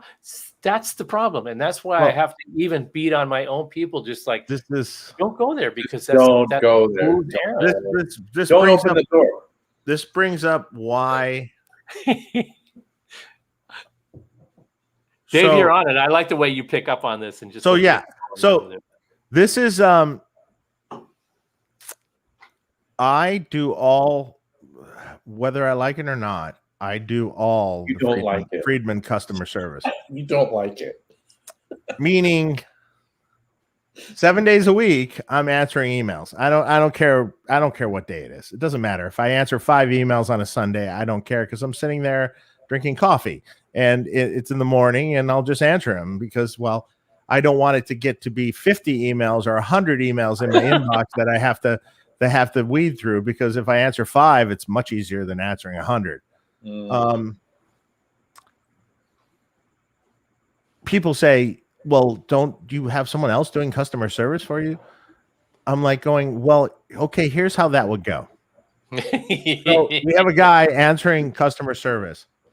So the guy gets a question. The guy doesn't know answer to question. The guy then emails me and asks me to answer. Maybe I send it to him. Then he transfers it to the next person wrong, or doesn't say something, or just doesn't verbatim copy what I said. And then he has another question. And then the chain goes again. And I'm like, no, fuck this. I'll just do it myself and I'll answer it once. And completely once. And it's really not a big deal for me. I can do it. I literally every morning I sit with my coffee. I wake up kind of early. So I'm up at like 7 a.m. and I'm drinking coffee and I got nothing else to do. So I just answer some emails, and it's really not, it's just easier if I just do it, because ultimately they're going to ask me anyway.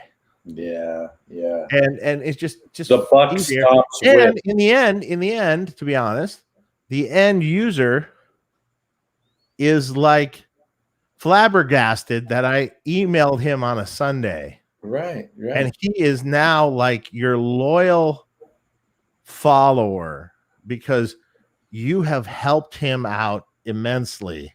Yeah, and your name's hopefully not all of them work out that way, but yeah, you have helped him immensely, and he is happier than a pig in shit. Yeah. He's just like, thank you so much for answering on Father's Day. Yeah. And it's great when the small percentage of the people that appreciate that do express appreciation for that. And yeah, but in the end, what happens is that you keep doing that, and then in the situation for me, it's everyone knows that I will provide that kind of customer service, and I will be there for them. If they got an issue, I'm there. I'll tell them what it is, or I'll fix it, or we'll do something. Something will happen, and they're going to get an answer within 24 hours or less. That it's just going to do that, unless for some reason I'm like in Europe or something, or you're at the bar. But I'll still answer the email. Well, we answer I all guess the I'm emails. I'm not going to Europe anytime soon, but we answer all the emails too. But we also have an auto reply that says, "Give us 3 days." Yeah, well, I'm a little quicker. Here are links to the manuals. Here are links to the videos that answer your questions, and all the other stuff, and just a couple of things. Yeah. Some of the question.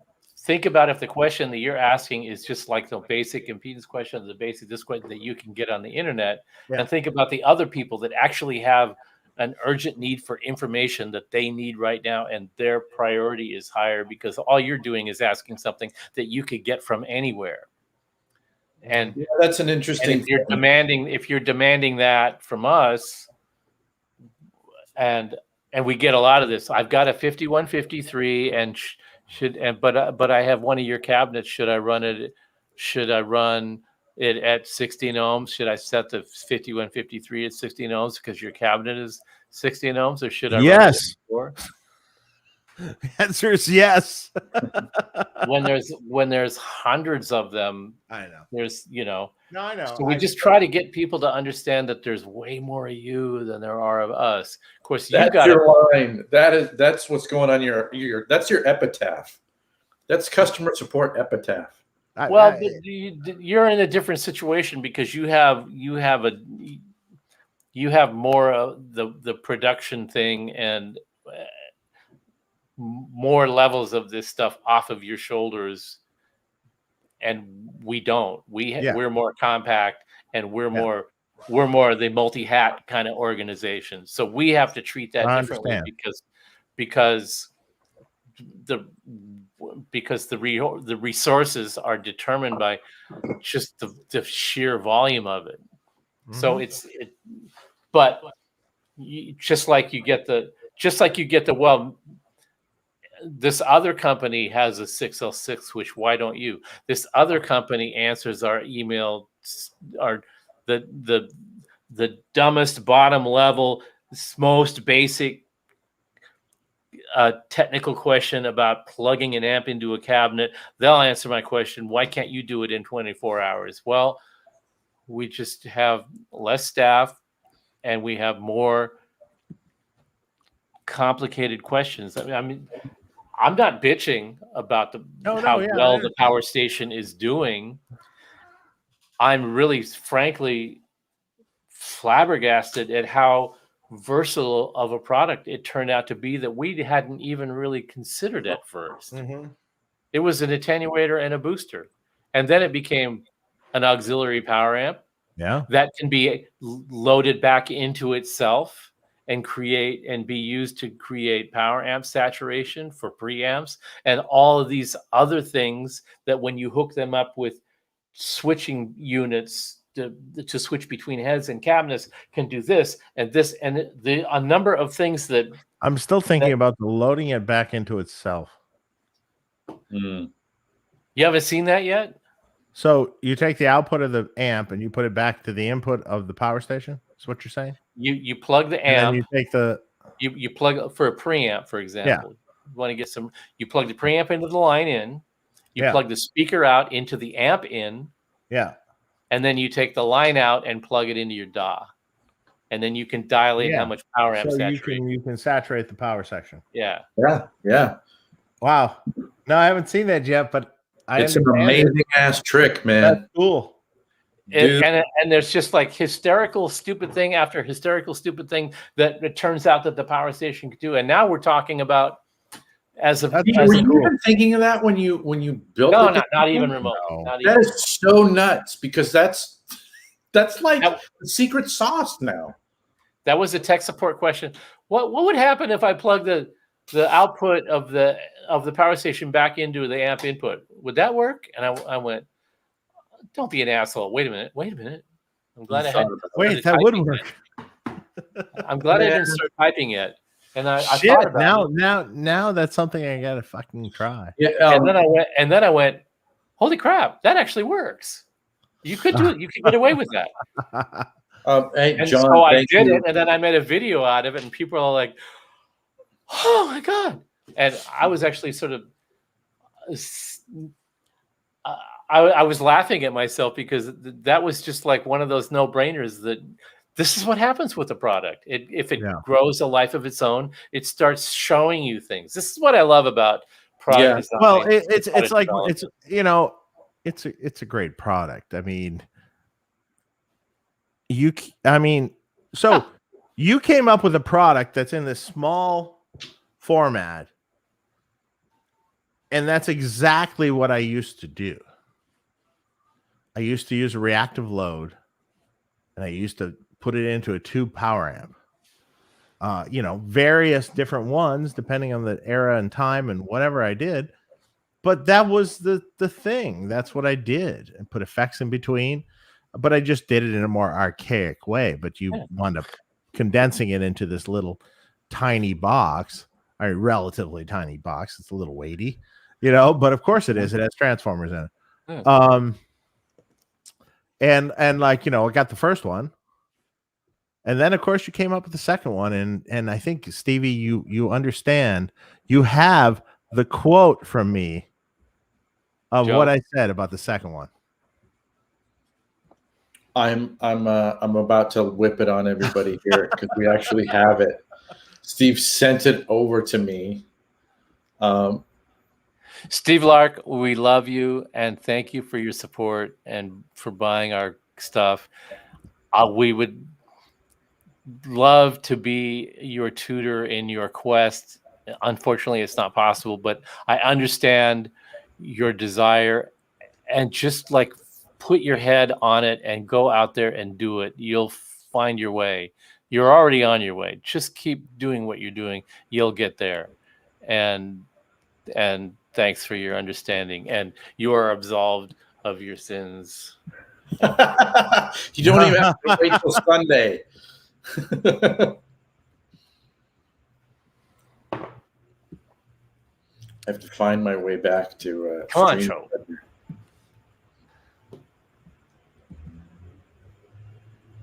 Oh, there we go.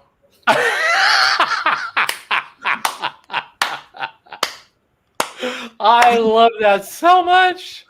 I keep that on my phone at all times. It just reminds me how much life is good. You know, Steve, it's funny. You know, with when I got to make that kind of like redoing your video there, it makes me think of what Pete Anderson said. What did he say? I think he called it a. Well, let me say something about this though. So I had the first power station, and it was great, but not until the PS100, to me, was it perfect. And when he you know, the first time I heard it, I'm like, it was Toshi's. Toshi Nagi, Toshi's. And I think that's the first one I heard. Yeah. Wait, the first PS100? Yes. Yeah. And that's when I sent that text. Fuck you for making a better power station. You did it. It was just more transparent to me. It was just better. I mean, nothing wrong with the first one, and it was very transparent and good.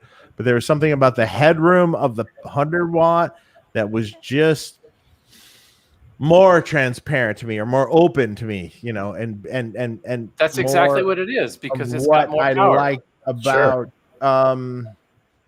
But even no matter what you're slaving through it, or it just sounded. Man, you just click the standby switch on and off, and you're just like, yeah, it's the same, but I need volume. Great.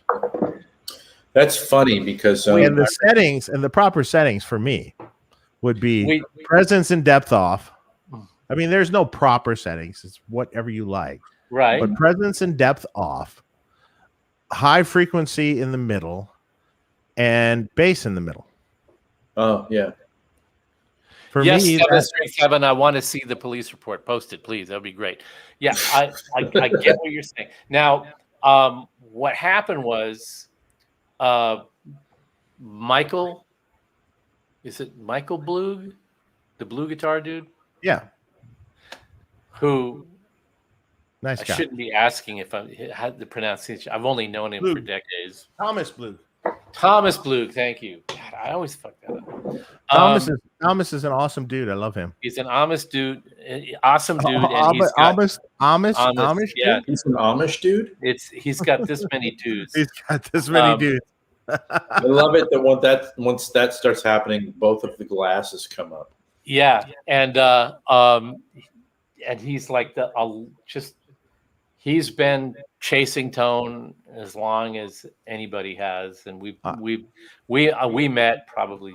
I really like him. He's a great at dude. The original LA Amp show in the 90s, and so he came up to me at NAMM and with another guy that they both have power station. He goes, but you know, we don't really want that much attenuation with the 100-watt amps. We like the big amp footprint. And a couple of episodes ago, we did a whole big thing on what we mean by footprint.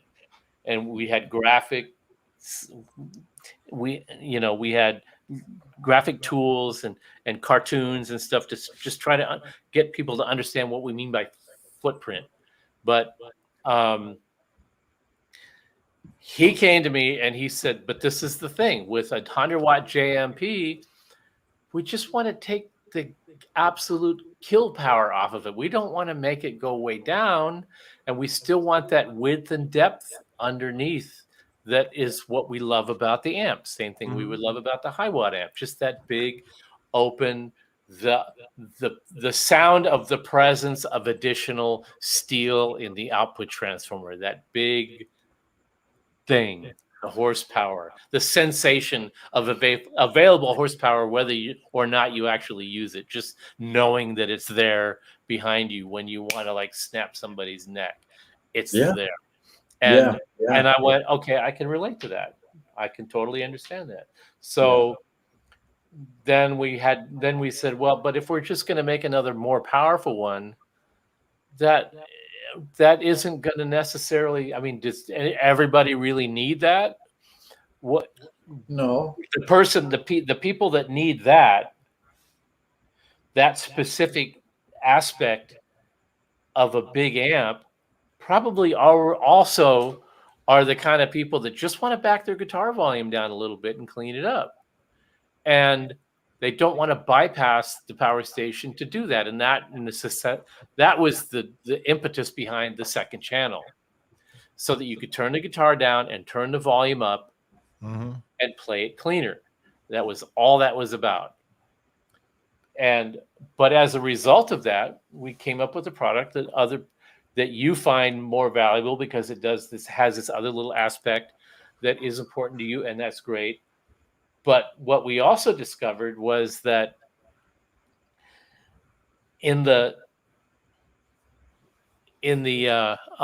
process of just trying to fine tune the setting of the amplifier that just gets you right at the very threshold of power amp compression, not just like just going full bore for compression, but just at the point where you're tapping it.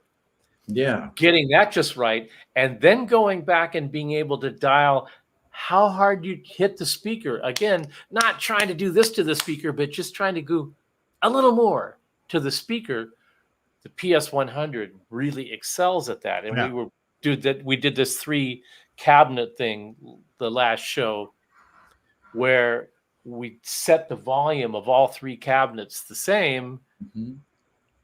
Because what we wanted people to hear was the difference in behavior of the speakers, not the difference in the sensitivity of the cabs.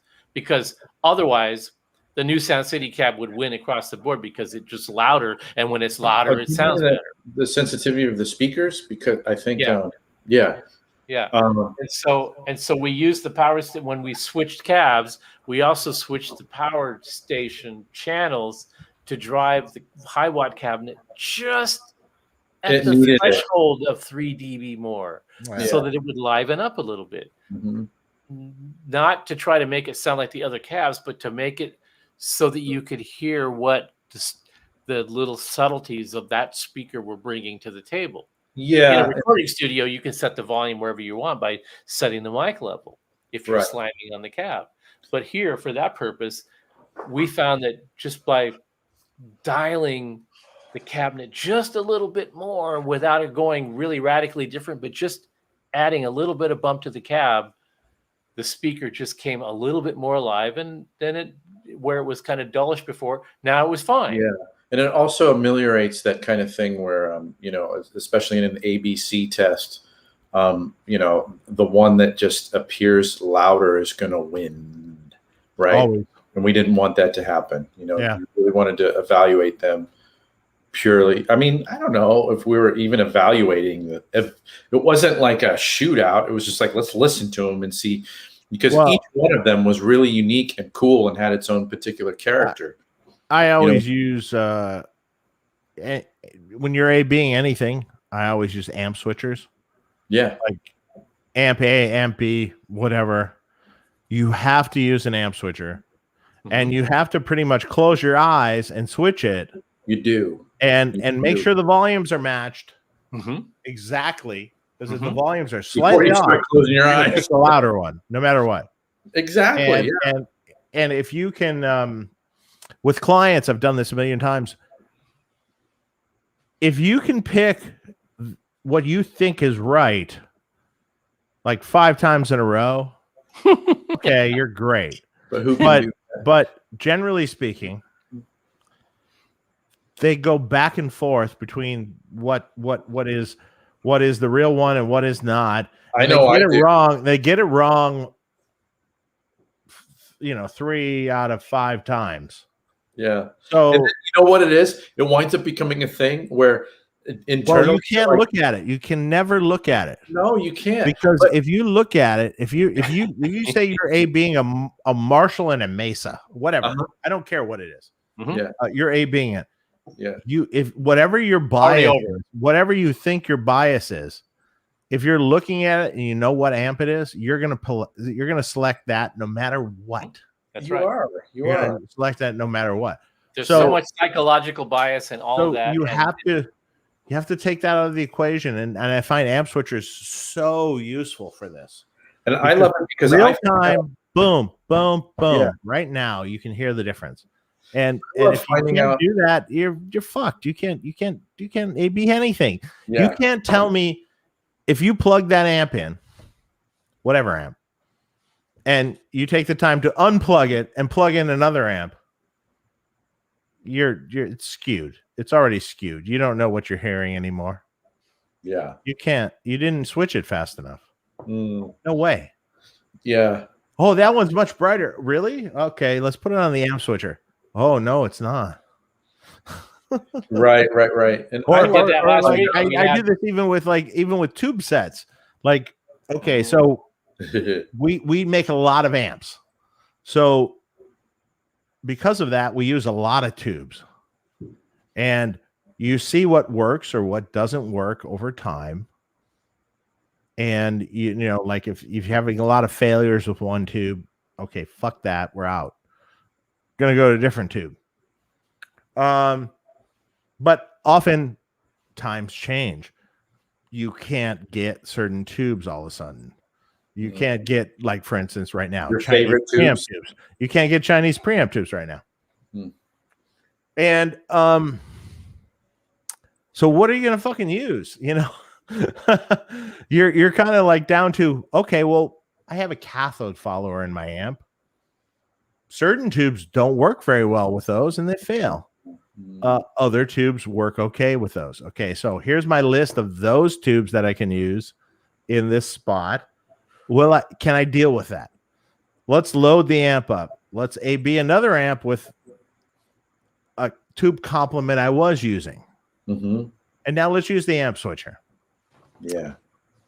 Turn the knobs till they sound the same. That's the key. Turn the knobs. Oh, do I have to turn the knobs? And often if you slightly change the knobs, lo and behold, it's the same.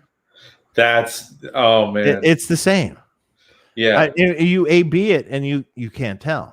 Yeah. And you know, that's the thing. I mean, like, okay, now so the treble knob is now, instead of 5, it's at 6.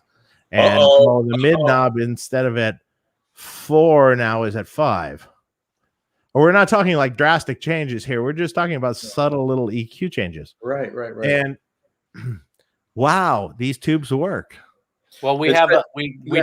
We do that here, and we have a threshold where when a change is imposed upon us, due to these external circumstances that we cannot control, then we have to get off our pious little stools where we're enveloped in our own special gases. We have to extricate ourselves from that a little bit and step down on reality and say, all right, how much ceremony that we've been standing on do we have to sacrifice in order to still be able to function in this environment? And it turns out, we still have these little subtle preferences. We don't want 1/8 of a teaspoon of salt.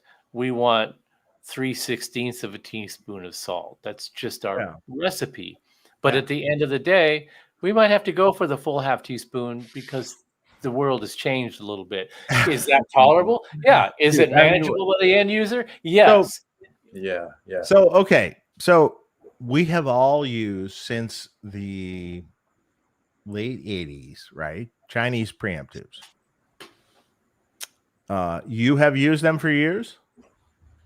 Soldano, Bogner, every major brand has used them because they were great. They were reliable. They generally didn't have issues. Okay, maybe some of them were microphonic, but in general, they worked all the time, right? Mm-hmm. Okay.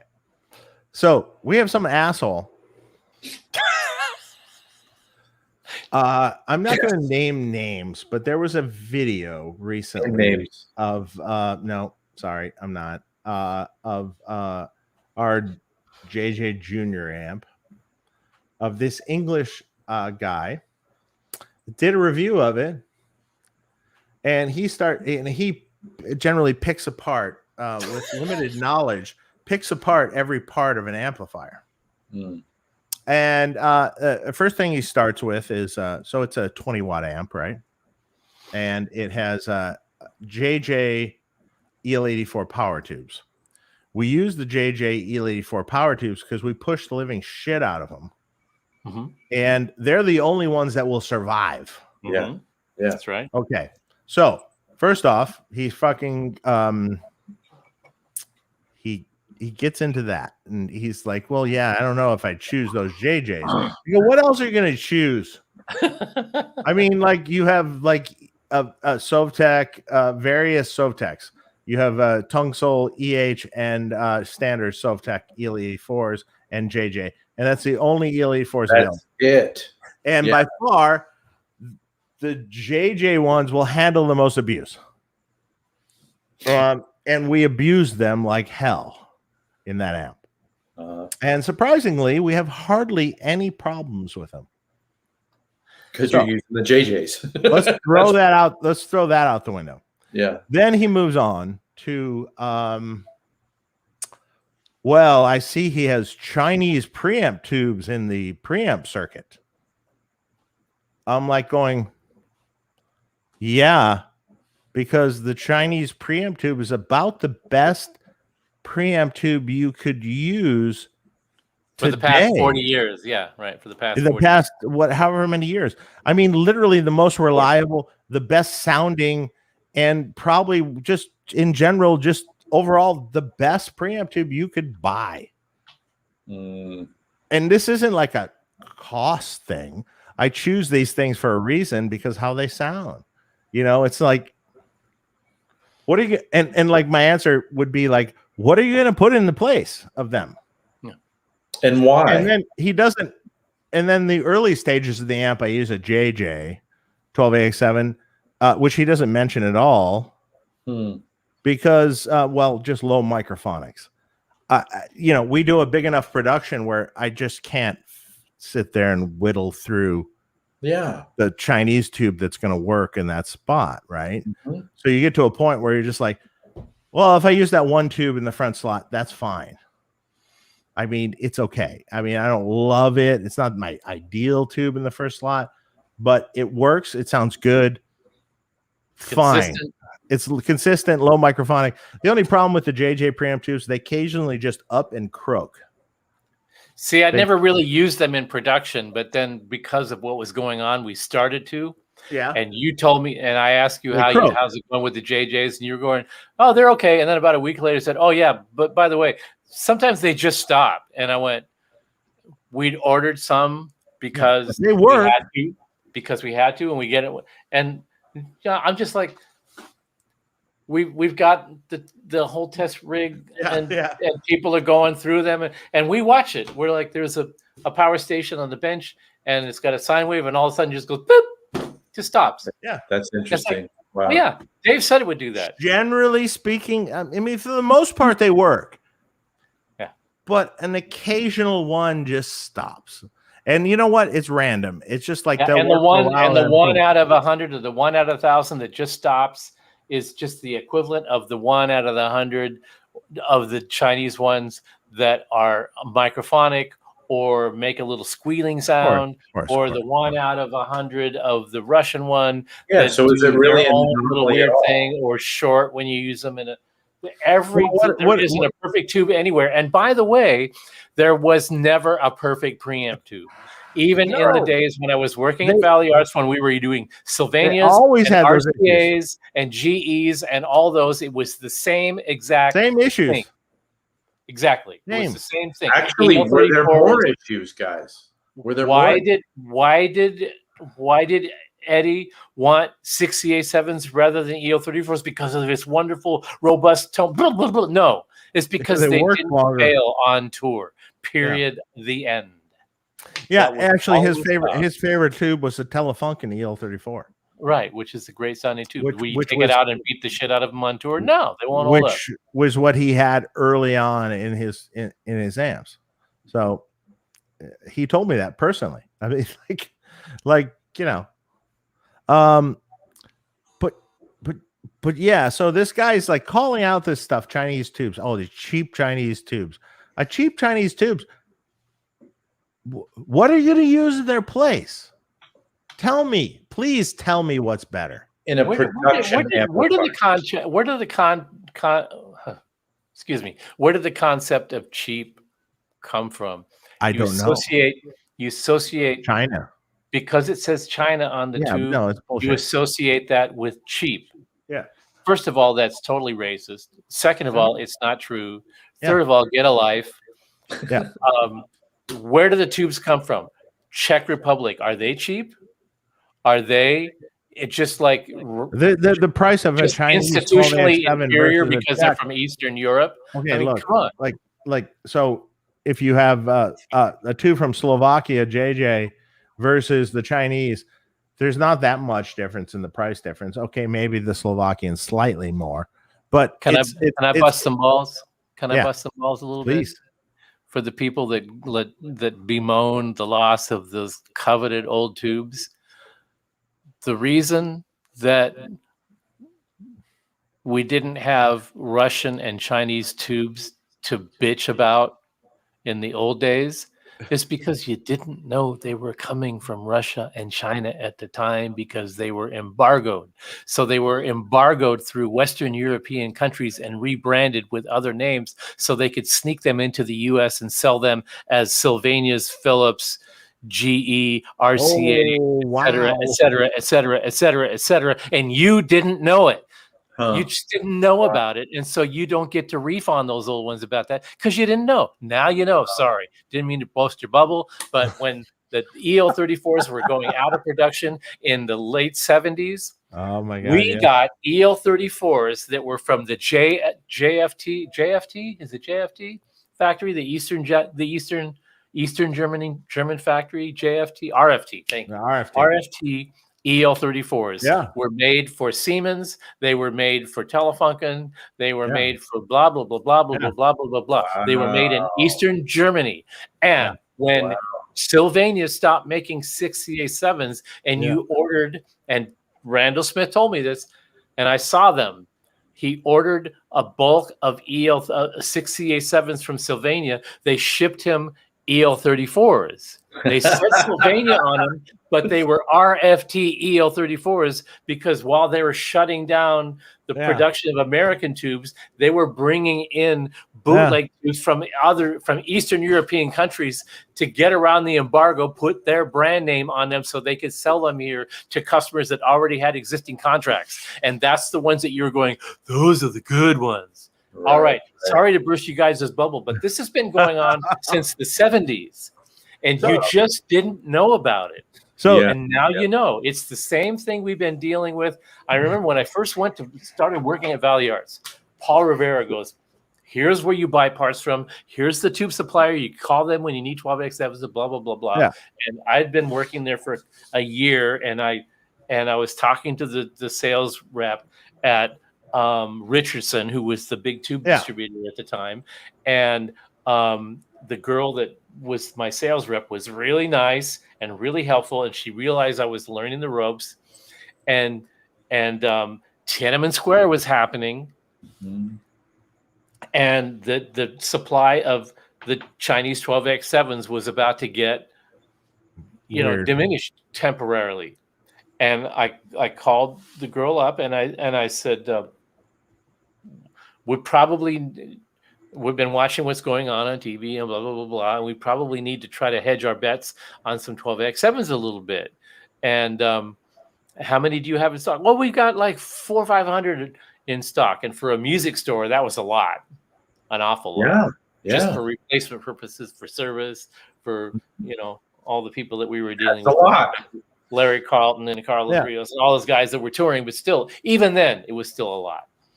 So she says, well, why don't you schedule a PO? And I go, why don't I, what? We'll schedule a PO. I said, what does that mean? Green me, She go, oh, well, I've got 500 in stock. You can reserve the whole 500. Give me a purchase order for the 500, and I'll give you 100 a month. I went, you can do that? She goes, oh, yeah, we do it all the time. I went, okay. So I went down to Mike, and the owner, and I said, okay, here's the deal. Did you see the guy that was about to get run over by the tank in Tiananmen Square? Okay, so it's going to be difficult to get 12AX7s, but we can schedule a PO. I just learned this whole process. And Mike's going, oh, they can do that? Yeah, they can do that. He goes, okay, go ahead. Give him the PO. So I gave him a PO for their remaining inventory that they had of Shuguang 12AX7s. Yeah. The next day, Paul Rivera calls me. Stevie, did you lock up all the Fisher's 12X7 China? Yeah. He goes, you're a fucking asshole. And I'm like, I was just trying to cover our bets. I'll be happy to sell you some at our cost. Just cool it. I was just making sure that we were locked down so that we wouldn't be out. I got you. It was offered to you. What are you going to do? Like turn it down? I mean, come on. I said they offered it to me. I just didn't know about scheduling. She said we could lock him in. I locked him in. I'll be happy to sell you the ones that you need. I was just like covering our bets. And he goes, okay, all right, okay. I mean, I wasn't like trying to fuck everybody. I was just trying to make sure that we were covered. And actually, and you were agreeing to it. Right. I was green to it, but it was actually great that we covered. I learned that because then we were covered, and then not only because we were covered, he got covered. That's the thing about this community. It's not like this is why it's great that we're talking. This is the second time we've had talk together on a show because you had me on. I was like on the third Tone Talk.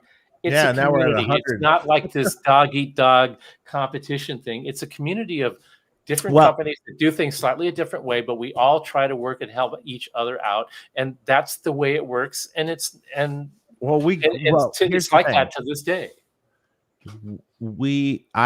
I look at this like I was around when everything started. It was literally the birth of all the modern tube amps. Like yourself, Bogner, Soldano, Egnator later, it's just everyone. And we're all friends. And we've all remained friends. I mean, Stevie, you and I have been friends since, I don't know what year it was, 1990, let's say, 91, 90, whatever it was. When you were cute. When you had more hair. Yeah, we were hot.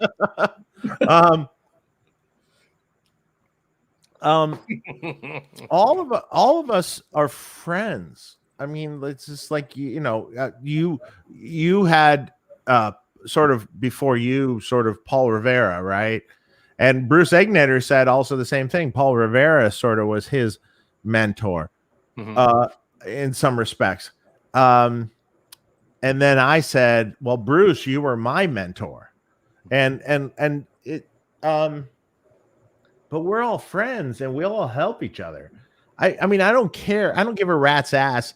So the person that's going to buy your amp might also buy my amp, or the person that's going to buy my amp might not buy your amp, or the person that's going to buy a Soldano is going to buy a Soldano because he likes the Soldano. The person that's going to buy a Bogner is going to buy the Bogner because he likes the Bogner.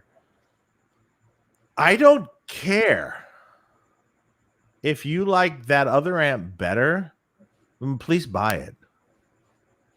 Please buy it. I don't have an issue with that. That's fine.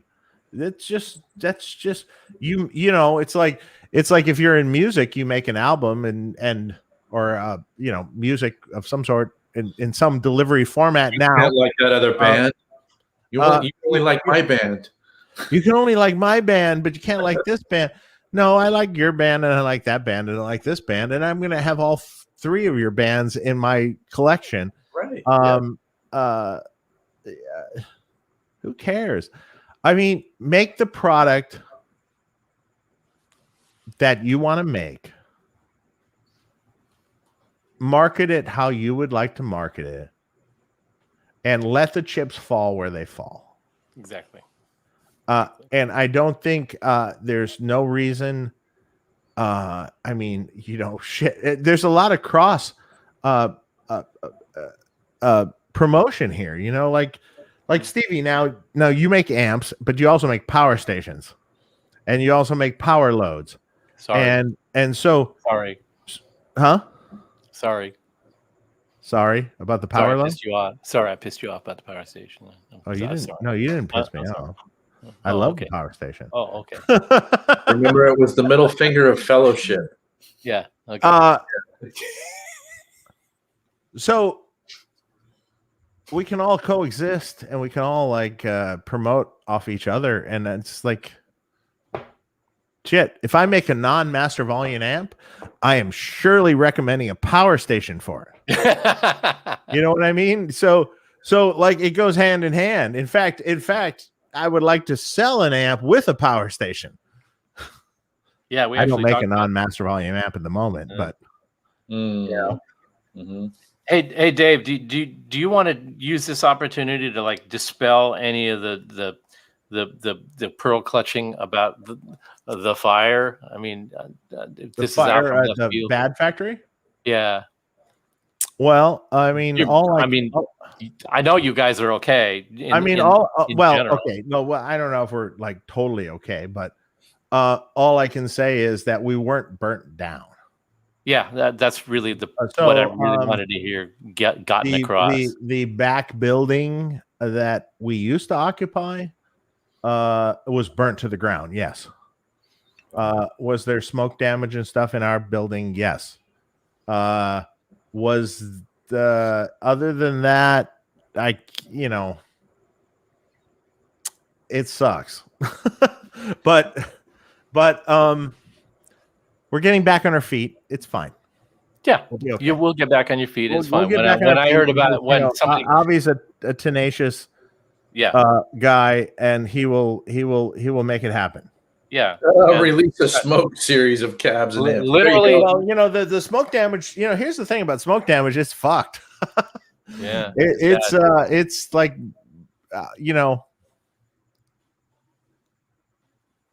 that means that all your packaging gets thrown out. Right. Mm-hmm. Every box in your warehouse, every foam in your warehouse, every un-Tolex cabinet, every roll of Tolex. That's hey, yeah, that's a lot of stuff. This is fucked up, But but there's always adversity in all these different industries, and we're doing it. We're making good. The trick is to like to be strong in the face of adversity, and also it helps to have friends in the industry. And I know that somebody texted me at 6 o'clock in the morning, the morning after the evening of the blaze, and said, "Bad is gone. How's it going to affect you?" And I'm like, "What do you mean bad isn't gone?" So I checked online, and then I texted Avi, and then I'm going, okay, you guys have got a handful, but you're not gone. And first of all, does it affect us? It's what can we do to help? Yeah. And which is what I was saying about the community thing is it's like this is a time when we talk to each other and communicate, and we have some room, some space to help with something that you need help with, and blah blah blah. You've helped us in the past with this and that, and blah blah blah blah. And this is what, rather than this idea that we're like doing this, it's like, no, what can we do to help you? Well, like I always said, we're cool, or blah blah blah, or thanks for offering, or whatever. The point is that the best thing that we can do is dispel blown out rumors about what horrible, blah blah blah blah. The end of how much of the Earth's surface got knocked out by the moon. I mean, people really exaggerate this stuff to a ridiculous level, and that's probably the biggest thing that anybody can do to help anybody else is just like kind of turn that temperature down. Yeah, sure. And just say, yeah, these things happen in being in a business and it's manageable, and we all do what we can to be part of the resolution of that. I mean, most importantly, like I said, is all of us, all the manufacturers need to be friends. I mean, like the manufacturers I mentioned, we're all friends, you know. We have our own product lines, but you're not gonna tell people. How do I want to say this?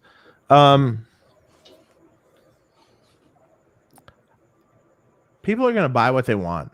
They're gonna buy what they want from what they hear. And if you design something that they like to their ear, they're going to buy your product.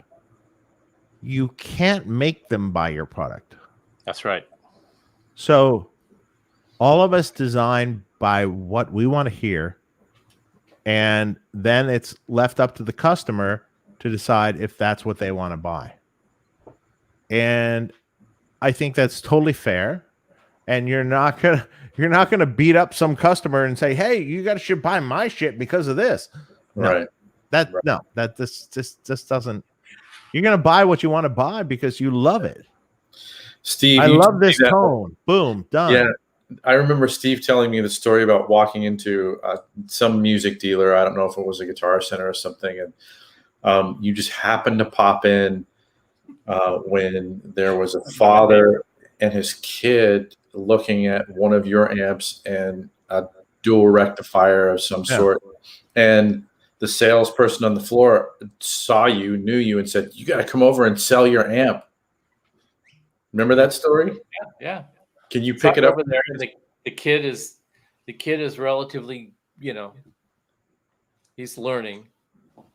His dad wants to get him the best thing for him, and I'm listening, and he's playing through the rectifier, and he's having fun, and he plugs into a pit bull, and he's not having fun. And the sales guys go, "What are you going to do? What are you going to do?" And so, "I'm not going to do anything. I'm going to let the kid buy what he wants to buy." And so he introduces me to the dad, and the dad says, "Oh, it's nice to meet you. So you're the manufacturer of this, blah, blah, blah, blah. So tell me why I should buy this over that." And I said, "I can't tell you that you should buy this over that. Look at your son. He's having fun. It's music. The way he's going to grow and develop is if he's enjoying what he's doing. And he's enjoying what he's doing when he's playing through that, and he's not enjoying doing what he's playing through that. So I'm supposed to tell you to spend $1,000 more and make your kid unhappy. He's going to give up on it, and then you're going to spend an amp that you're going to lose money on when you resell it. I can't do that. Get the kid what he wants. Yeah, he'll grow into it. If he wants to develop and he wants what we have to offer, that may happen, and that would be great. But no, I'm not here to shove a product down your throat. Yeah. And he was just like, I've had somebody call me, "Tell me why I don't hear any difference between these two amps. Tell me why I should buy yours." I can't do it. Yeah. If you can't hear a difference, I can't think of a reason in the world why you should buy ours. You're going to spend $1,000 more and you don't hear the difference. If I tell you that you should buy it and spend more money, you're going to be angry at me that you didn't hear the difference. You're just going to be pissed that you spent more money and you don't feel like you got any value for the money. Why should I do that? You're never going to like me after that. If I tell you straight, "No, you're a salesman." No, I'm not a salesman. I'm actually a designer. The salesman's out today. I just answered the call. Oh my God, this is so sorry. I'm not going to shove the product down your throat. So he was pissed at me. He was pissed at me for not doing a sell job on him. Yeah. Tap dance for the wrong guy today. Yeah. I'm just reading some of these comments in the chat, and the Blue Smoke Engineering and Development LLC. There you go. I love it. Steve, I'm going to run right up there and I'm going to use the restroom. But I think you should think, because that amp has to go somewhere else, I think you should play through it. Let's just bang on this a little bit. No, you just have to make the noise. Yeah, you have to make the noise. Well, just make the noise. Right. I'll make the pretty noise and then the ugly noise. And then Joe will be back and then we'll wrap it up. Yeah, that sounds good. Cool. Right. Let's do it. Make noise. So I'm going to do two things. I'm going to switch to the non-echo mode, non-cancellation mode, and then I'm going to switch to a preset that turns off my vocal mic. So I have the Magnetone has an internal speaker, so in the room here it's going to be playing, but you're not going to hear that. Yeah. The external speaker is plugged into the power load, which is running into an IR.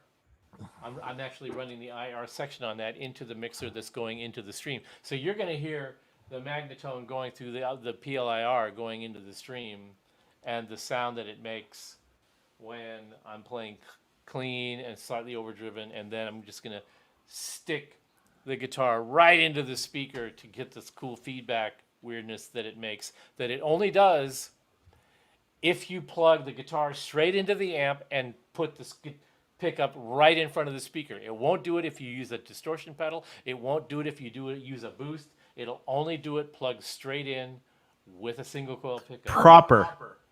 The proper way.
Yeah.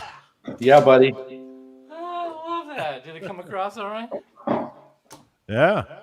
You know, it's funny that really sounds like the wobbly Univibe thing, Hendrix, like late 1970.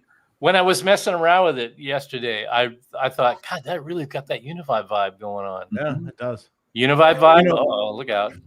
I have a brown face Bandmaster amp. Oh yeah, with nice. a tremolo, with the harmonic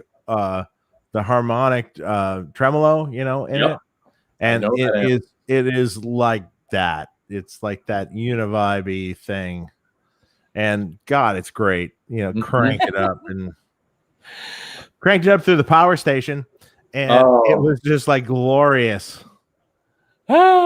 I was almost going to put a power station on it today, but it's just too late. You know, it was just like that whole. I don't know. My Japanese distributor came in. I was like playing it, and he comes in and he goes, "Oh man, what is that? I need that." I love John. My dogs just woke up. Make tube effects, please. Why doesn't someone make a tube phaser out of that? You know why? Because nobody really. We've actually got a platform. We might be able to pull it off. I never thought about it because the varistor thing, that's the key element in the Magnetone warbling vibe, is such a squirrely component to try to get your hands on. I'm glad we got a chance to do that, just because it was so fun, just because it reminds me of my my entree into like playing in bands in high school, and this kid just going, Hendrix did a thing like this and stuck his guitar in, like, oh, listen to that sound, and it was complete accident. I gotta say that amp sounds great with that Strat. I mean, like, it really sounds great. See, I don't. That's it's not shitty and crappy. You know, my institutional memory of that amp wasn't that. The only thing that I remembered about it was my buddy Max sticking his guitar right in front and doing that whoop whoop whoop whoop thing. Yeah, that's what I remembered about it. And but then it really sounds like, when I got it to actually work right, I went, you know what? This thing actually sounds really good with the Strat. Yeah, it sounds great with the Strat. But it really sounds like you know what Hendrix was doing with the Univibe, like on that last tour in 1970, when it was faster like that. And Dave, I know that Bandmaster amp really well. Oh my god, the harmonic fucking tremolo is fucking godly. Yeah, and there's nothing like it, man. And I bought one. Here's the thing. Later in life, I have now like I buy, if I want something, I will pay for it. I might make a reverb purchase in the middle of the night, but you know, it happens. I will think about it, and and you know, if I really want it, I'll just go buy, right, and I'll just do it. All right, so we're getting approached by somebody. Okay, I don't buy much for myself, to be honest. Even my wife says that. It's just like, you never buy anything for yourself. And it's true. I don't. I have pretty much everything I want. But you don't buy I don't buy much for myself. And when I do, there's some reason I want it. Like you know, I had bought. What does that even mean, though? Huh? What does that even mean, though? Well, there's some reason why I want it. Well, is that a fancy way of saying there's rationalization going on? Well, there's rationalization, yes, but there's some specific reason that I want the amp. Like I was selling some gear for someone that went out of business, like this Cartage guy, and he had a bunch of like guitar-oriented gear that I had to sell for him. So I sold it for him. I made a commission on the stuff, but one of the pieces was Mike Landau's number 13 SLO 100 in red. Oh, wow. And from 1988, no loop. And like, I just took it out of the case and I looked at it, and I'm like going, oh, Jesus. It was red, and it was kind of cool looking, and I'm like going, I can. And there's only one of them. There's only one of them, and that was his. And I confirmed it with Mike, the serial number and everything. And I'm like, okay. God, I sort of want it myself. I don't know. I don't really have to have it, but I thought it was just like a nice history piece, you know, like something that was cool. And it was number 13 was the serial number. Good number. And 13 is my birth date. Oh. And it was red. I thought it was kind of cool. That's high level rational. I'm like going, shit, man, fuck. Yeah, you're finding constant reasons to make it happen now. You know, so I had another amp that I wound up selling for the same amount of money I had to buy this for. So I just literally cleaned one out, and I just bought that one. Mm-hmm. And lateral move. Did I need it? No. Did I want it? Yes. Is it a great sounding one? Yes. Yeah. It's one of those early non-loop ones. Do you play it now? You know what I'm talking about, Stevie? Single switch, not before the double switches on the front, and it's a really early one. I don't know. It was kind of collectible, you know. But if someone offered me enough money, I would sell it. But I wonder when the last time was that Mike owned it. That's kind of an interesting thing to me. Like how long ago did he move off of it? Did he tell you? I'm not exactly sure. Probably 90s. Yeah, I would imagine. Yeah, that's interesting. Huh. What it was used on, I don't know. I thought it was a piece in history, and I always liked how Mike built things. I thought they were built really well. I mean, they were I mean, for the time when amps were just when boutique amps were just starting, I thought that Mike was making a very bulletproof product. Would you agree, Stevie? Oh yeah. I mean, like great. I mean, sealed pots, blah blah blah. Like just actually, I thought he went a little overboard. But he went overboard. Yeah, absolutely. But that's okay.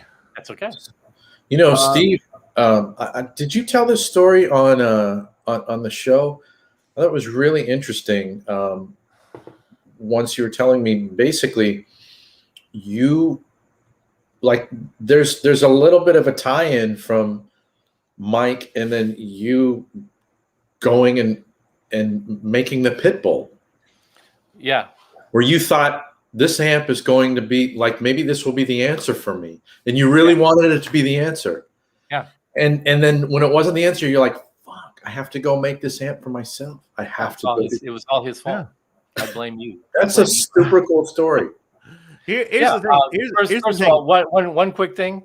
Somebody posted, Misa Pal posted, are you going to play the You Got Me Floating riff? Well, I did that on my personal Facebook page, and it was live in the room, and I think it would come across better that way. So if you want to hear that one, go to my Facebook page and hear that, where I'm doing the You Got Me Floating riff through that amp cranked, and it's a little rattier, and it's a less controlled environment, so it sounds better there. So if you want to go hear this thing some more, go to that Facebook page and check that out. It's there. So have fun with that. But yes, to answer your question, yeah, I was in the war between the music. You're going to be a musician. You're going to be a scientist. You're going to be a musician. You're going to be a scientist. You're going to be a musician and a scientist. Fuck, how am I going to do that? And so I already had the Pitbull prototype. Yeah. I hadn't shown it to anybody yet, but I already had it, and I'd been working on it. I was making it just for me. Mm-hmm. But I thought, do I really want to? I don't know what's going to happen with my music career. I'm going to start working on writing more, and Greg Bales had offered me some money to make a limited run of 2150 power amps just for the Making Music store. And I thought that'll be enough money after I buy the parts and make those and sell them to him to finish my own record. Woohoo, yeah. Yeah, baby. You lying to yourself. Anyway,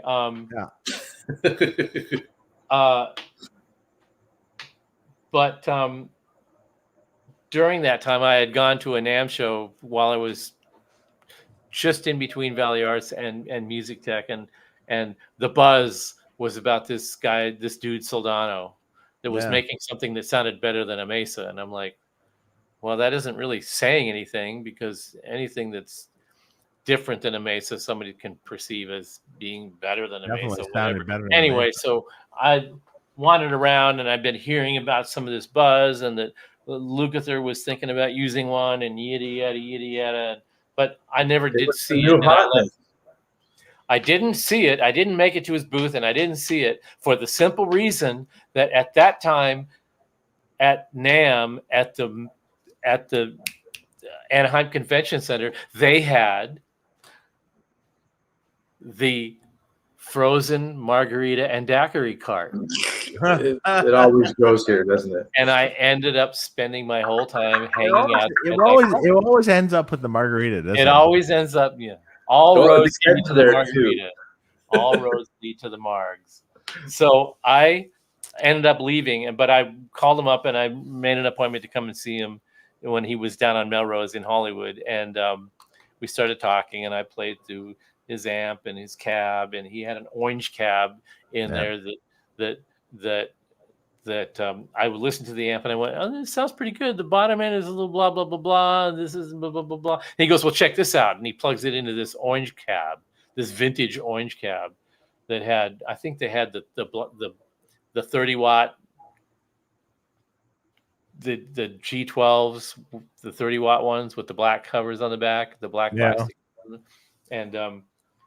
And I went, okay, now this sounds great. And he goes, oh yeah, those speakers sound great. That cab sounds great. And I was like, if you really think that cab sounds great, why don't you make a cab that sounds as good as that? If you're making an amp that this level, right. You know, I always sort of was mystified by his thing about the cabs. He didn't put that much thought into the cab, but he put a ton of thought into the head. Anyway, I went, this could actually solve my problem. What do I do? I have a rehearsal this weekend. What do I do? Do I give you my credit card number or whatever so I can check it? He goes, no, I've heard of you. You have a good reputation. Your shop that you work at, whatever. Oh, that's cool. Take it for the weekend. Yeah, that's cool. I need it back Monday. And I went, all right. I took it to rehearsal. It was like 80% there for me. And I thought, I really wanted this to be like 100%. I really did. And it wasn't that it was anything bad about it. It just didn't have the thing that I was looking you wanted. For. And I went back and I explained to him. I said, you know what? You did I actually took it back to the shop that I worked at and opened it up, and it's really clean. Wow. This is really nice workmanship inside. This is some of the cleanest workmanship I've seen in a long time. This is nice. If I was going to buy this amp, if this was going to be my amp, be happy about it. I would be happy about it. This would be the guy that I would want building my amps. And I went and talked to him and said, well, I would have this and I would have that. And he was just kind of like not receptive to that. He definitely was like, this is what I make. And I was like, okay, yeah, I can relate to that. And off I went. And I went and dragged my booty all the way back to my shop and went, SOB, I'm going to have to do it myself. I was pissed. Yeah, I was. Yeah, but you can't deny the workmanship was amazing. He innovated in the way that things were built. I mean, it was like built like a hot rod. Like he loves the hot rod cars, and it was built like that. And which was really funny because it had single. I mean, granted, there's some issues with the overall design that he initially had, but the overall build quality was fucking ridiculous. Well, yeah, and I looked at all that and I thought, why did you go to all this effort and then use single-sided circuit boards like a JMP, like a JCM 800, instead of a double-sided boards? But it wasn't that they were built cheaply; it was heavy duty. They were good quality boards with good quality copper on them, and the way they were all laid out, it was nice. But it was single-sided, and I thought, just like one little extra step. But the way he had it laid out, it didn't really need it. It didn't matter. And what everybody really focused on was the part that was hand wired was really meticulous, and they didn't really. It sort of irritated me that we took all kinds of abuse over having circuit boards on our amps. It's like, wait a minute, the SLO 100's got circuit boards. They're not even the same level of circuit boards. But but the power tube sockets are really meticulously hand wired and like. Oh my god, yeah, that's true. Great. Okay, so that's where we're drawing the line. As long as the power tubes are hand wired, then everything else can be circuit board. What? That isn't my beef with Soldano. That's my beef with the perception of the public that has no clue. The thing about the circuit boards is it's more consistent, more reliable. You can place components closer to where they should be every time. Like for instance, EQ caps, they can be placed on a board with the pots for the front panel, let's say. Depending on how you're going to lay out this board and depending on what pot you're using. but they can be, let's say you have a separate front board. The EQ caps can be right on the pots, literally no run whatsoever. Right. And it's better. It's actually better. It's better. People, it's better. The hand-wired amps hand-wired amps are not better. I need you guys to say that. You can make a better product with a PC board amp. Actually, you can create less capacitance, better tone. You can create just in general better build, easier, less problems, less issues, less human error. Hey, BMO, wave soldered tube sockets were invented in 1980. Sorry to drag you across the payment on that one. Well, guys, we're past the 4-hour mark. We're done. We're done. We're done. Hey, Steve, I don't feel like we've actually even touched on things, but we're done. We want to get a play out here. Steve, you want to reintroduce the man? Yeah, so we did because we found out at the last minute about the passing of a Japanese surf guitar icon who is actually an icon in a lot of ways.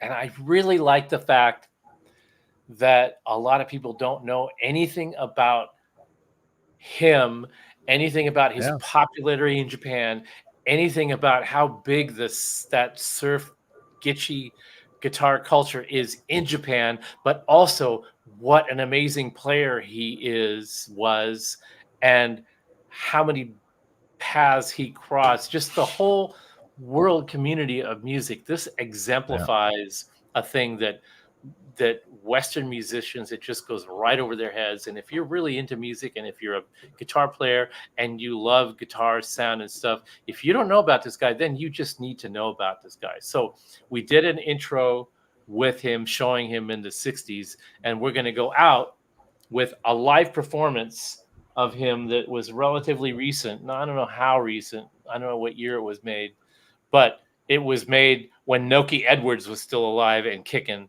ass. And because he's doing Caravan, a duet with Noki Edwards of the Ventures, and it is just stellarly beautiful. And we're going to go out with some really beautiful music made by a musician who was like dedicated his entire life to perfection and excellence. And Dave, thanks a lot, man. It was really a blast. Obviously, we could probably do 7 more of these and still not get done. But yeah, I mean, we could go on forever about all sorts of stuff, or we can trade shows and you can come back on. Don't talk. I'm sure we will. Part two. Let's talk about the weird fucking shit that goes on. No, I didn't even finish some of the stuff about the rant I was going on earlier about Chinese tubes and stuff, but that's okay. Come back, dude. Guys, play it. Love you guys. There you go. Love you.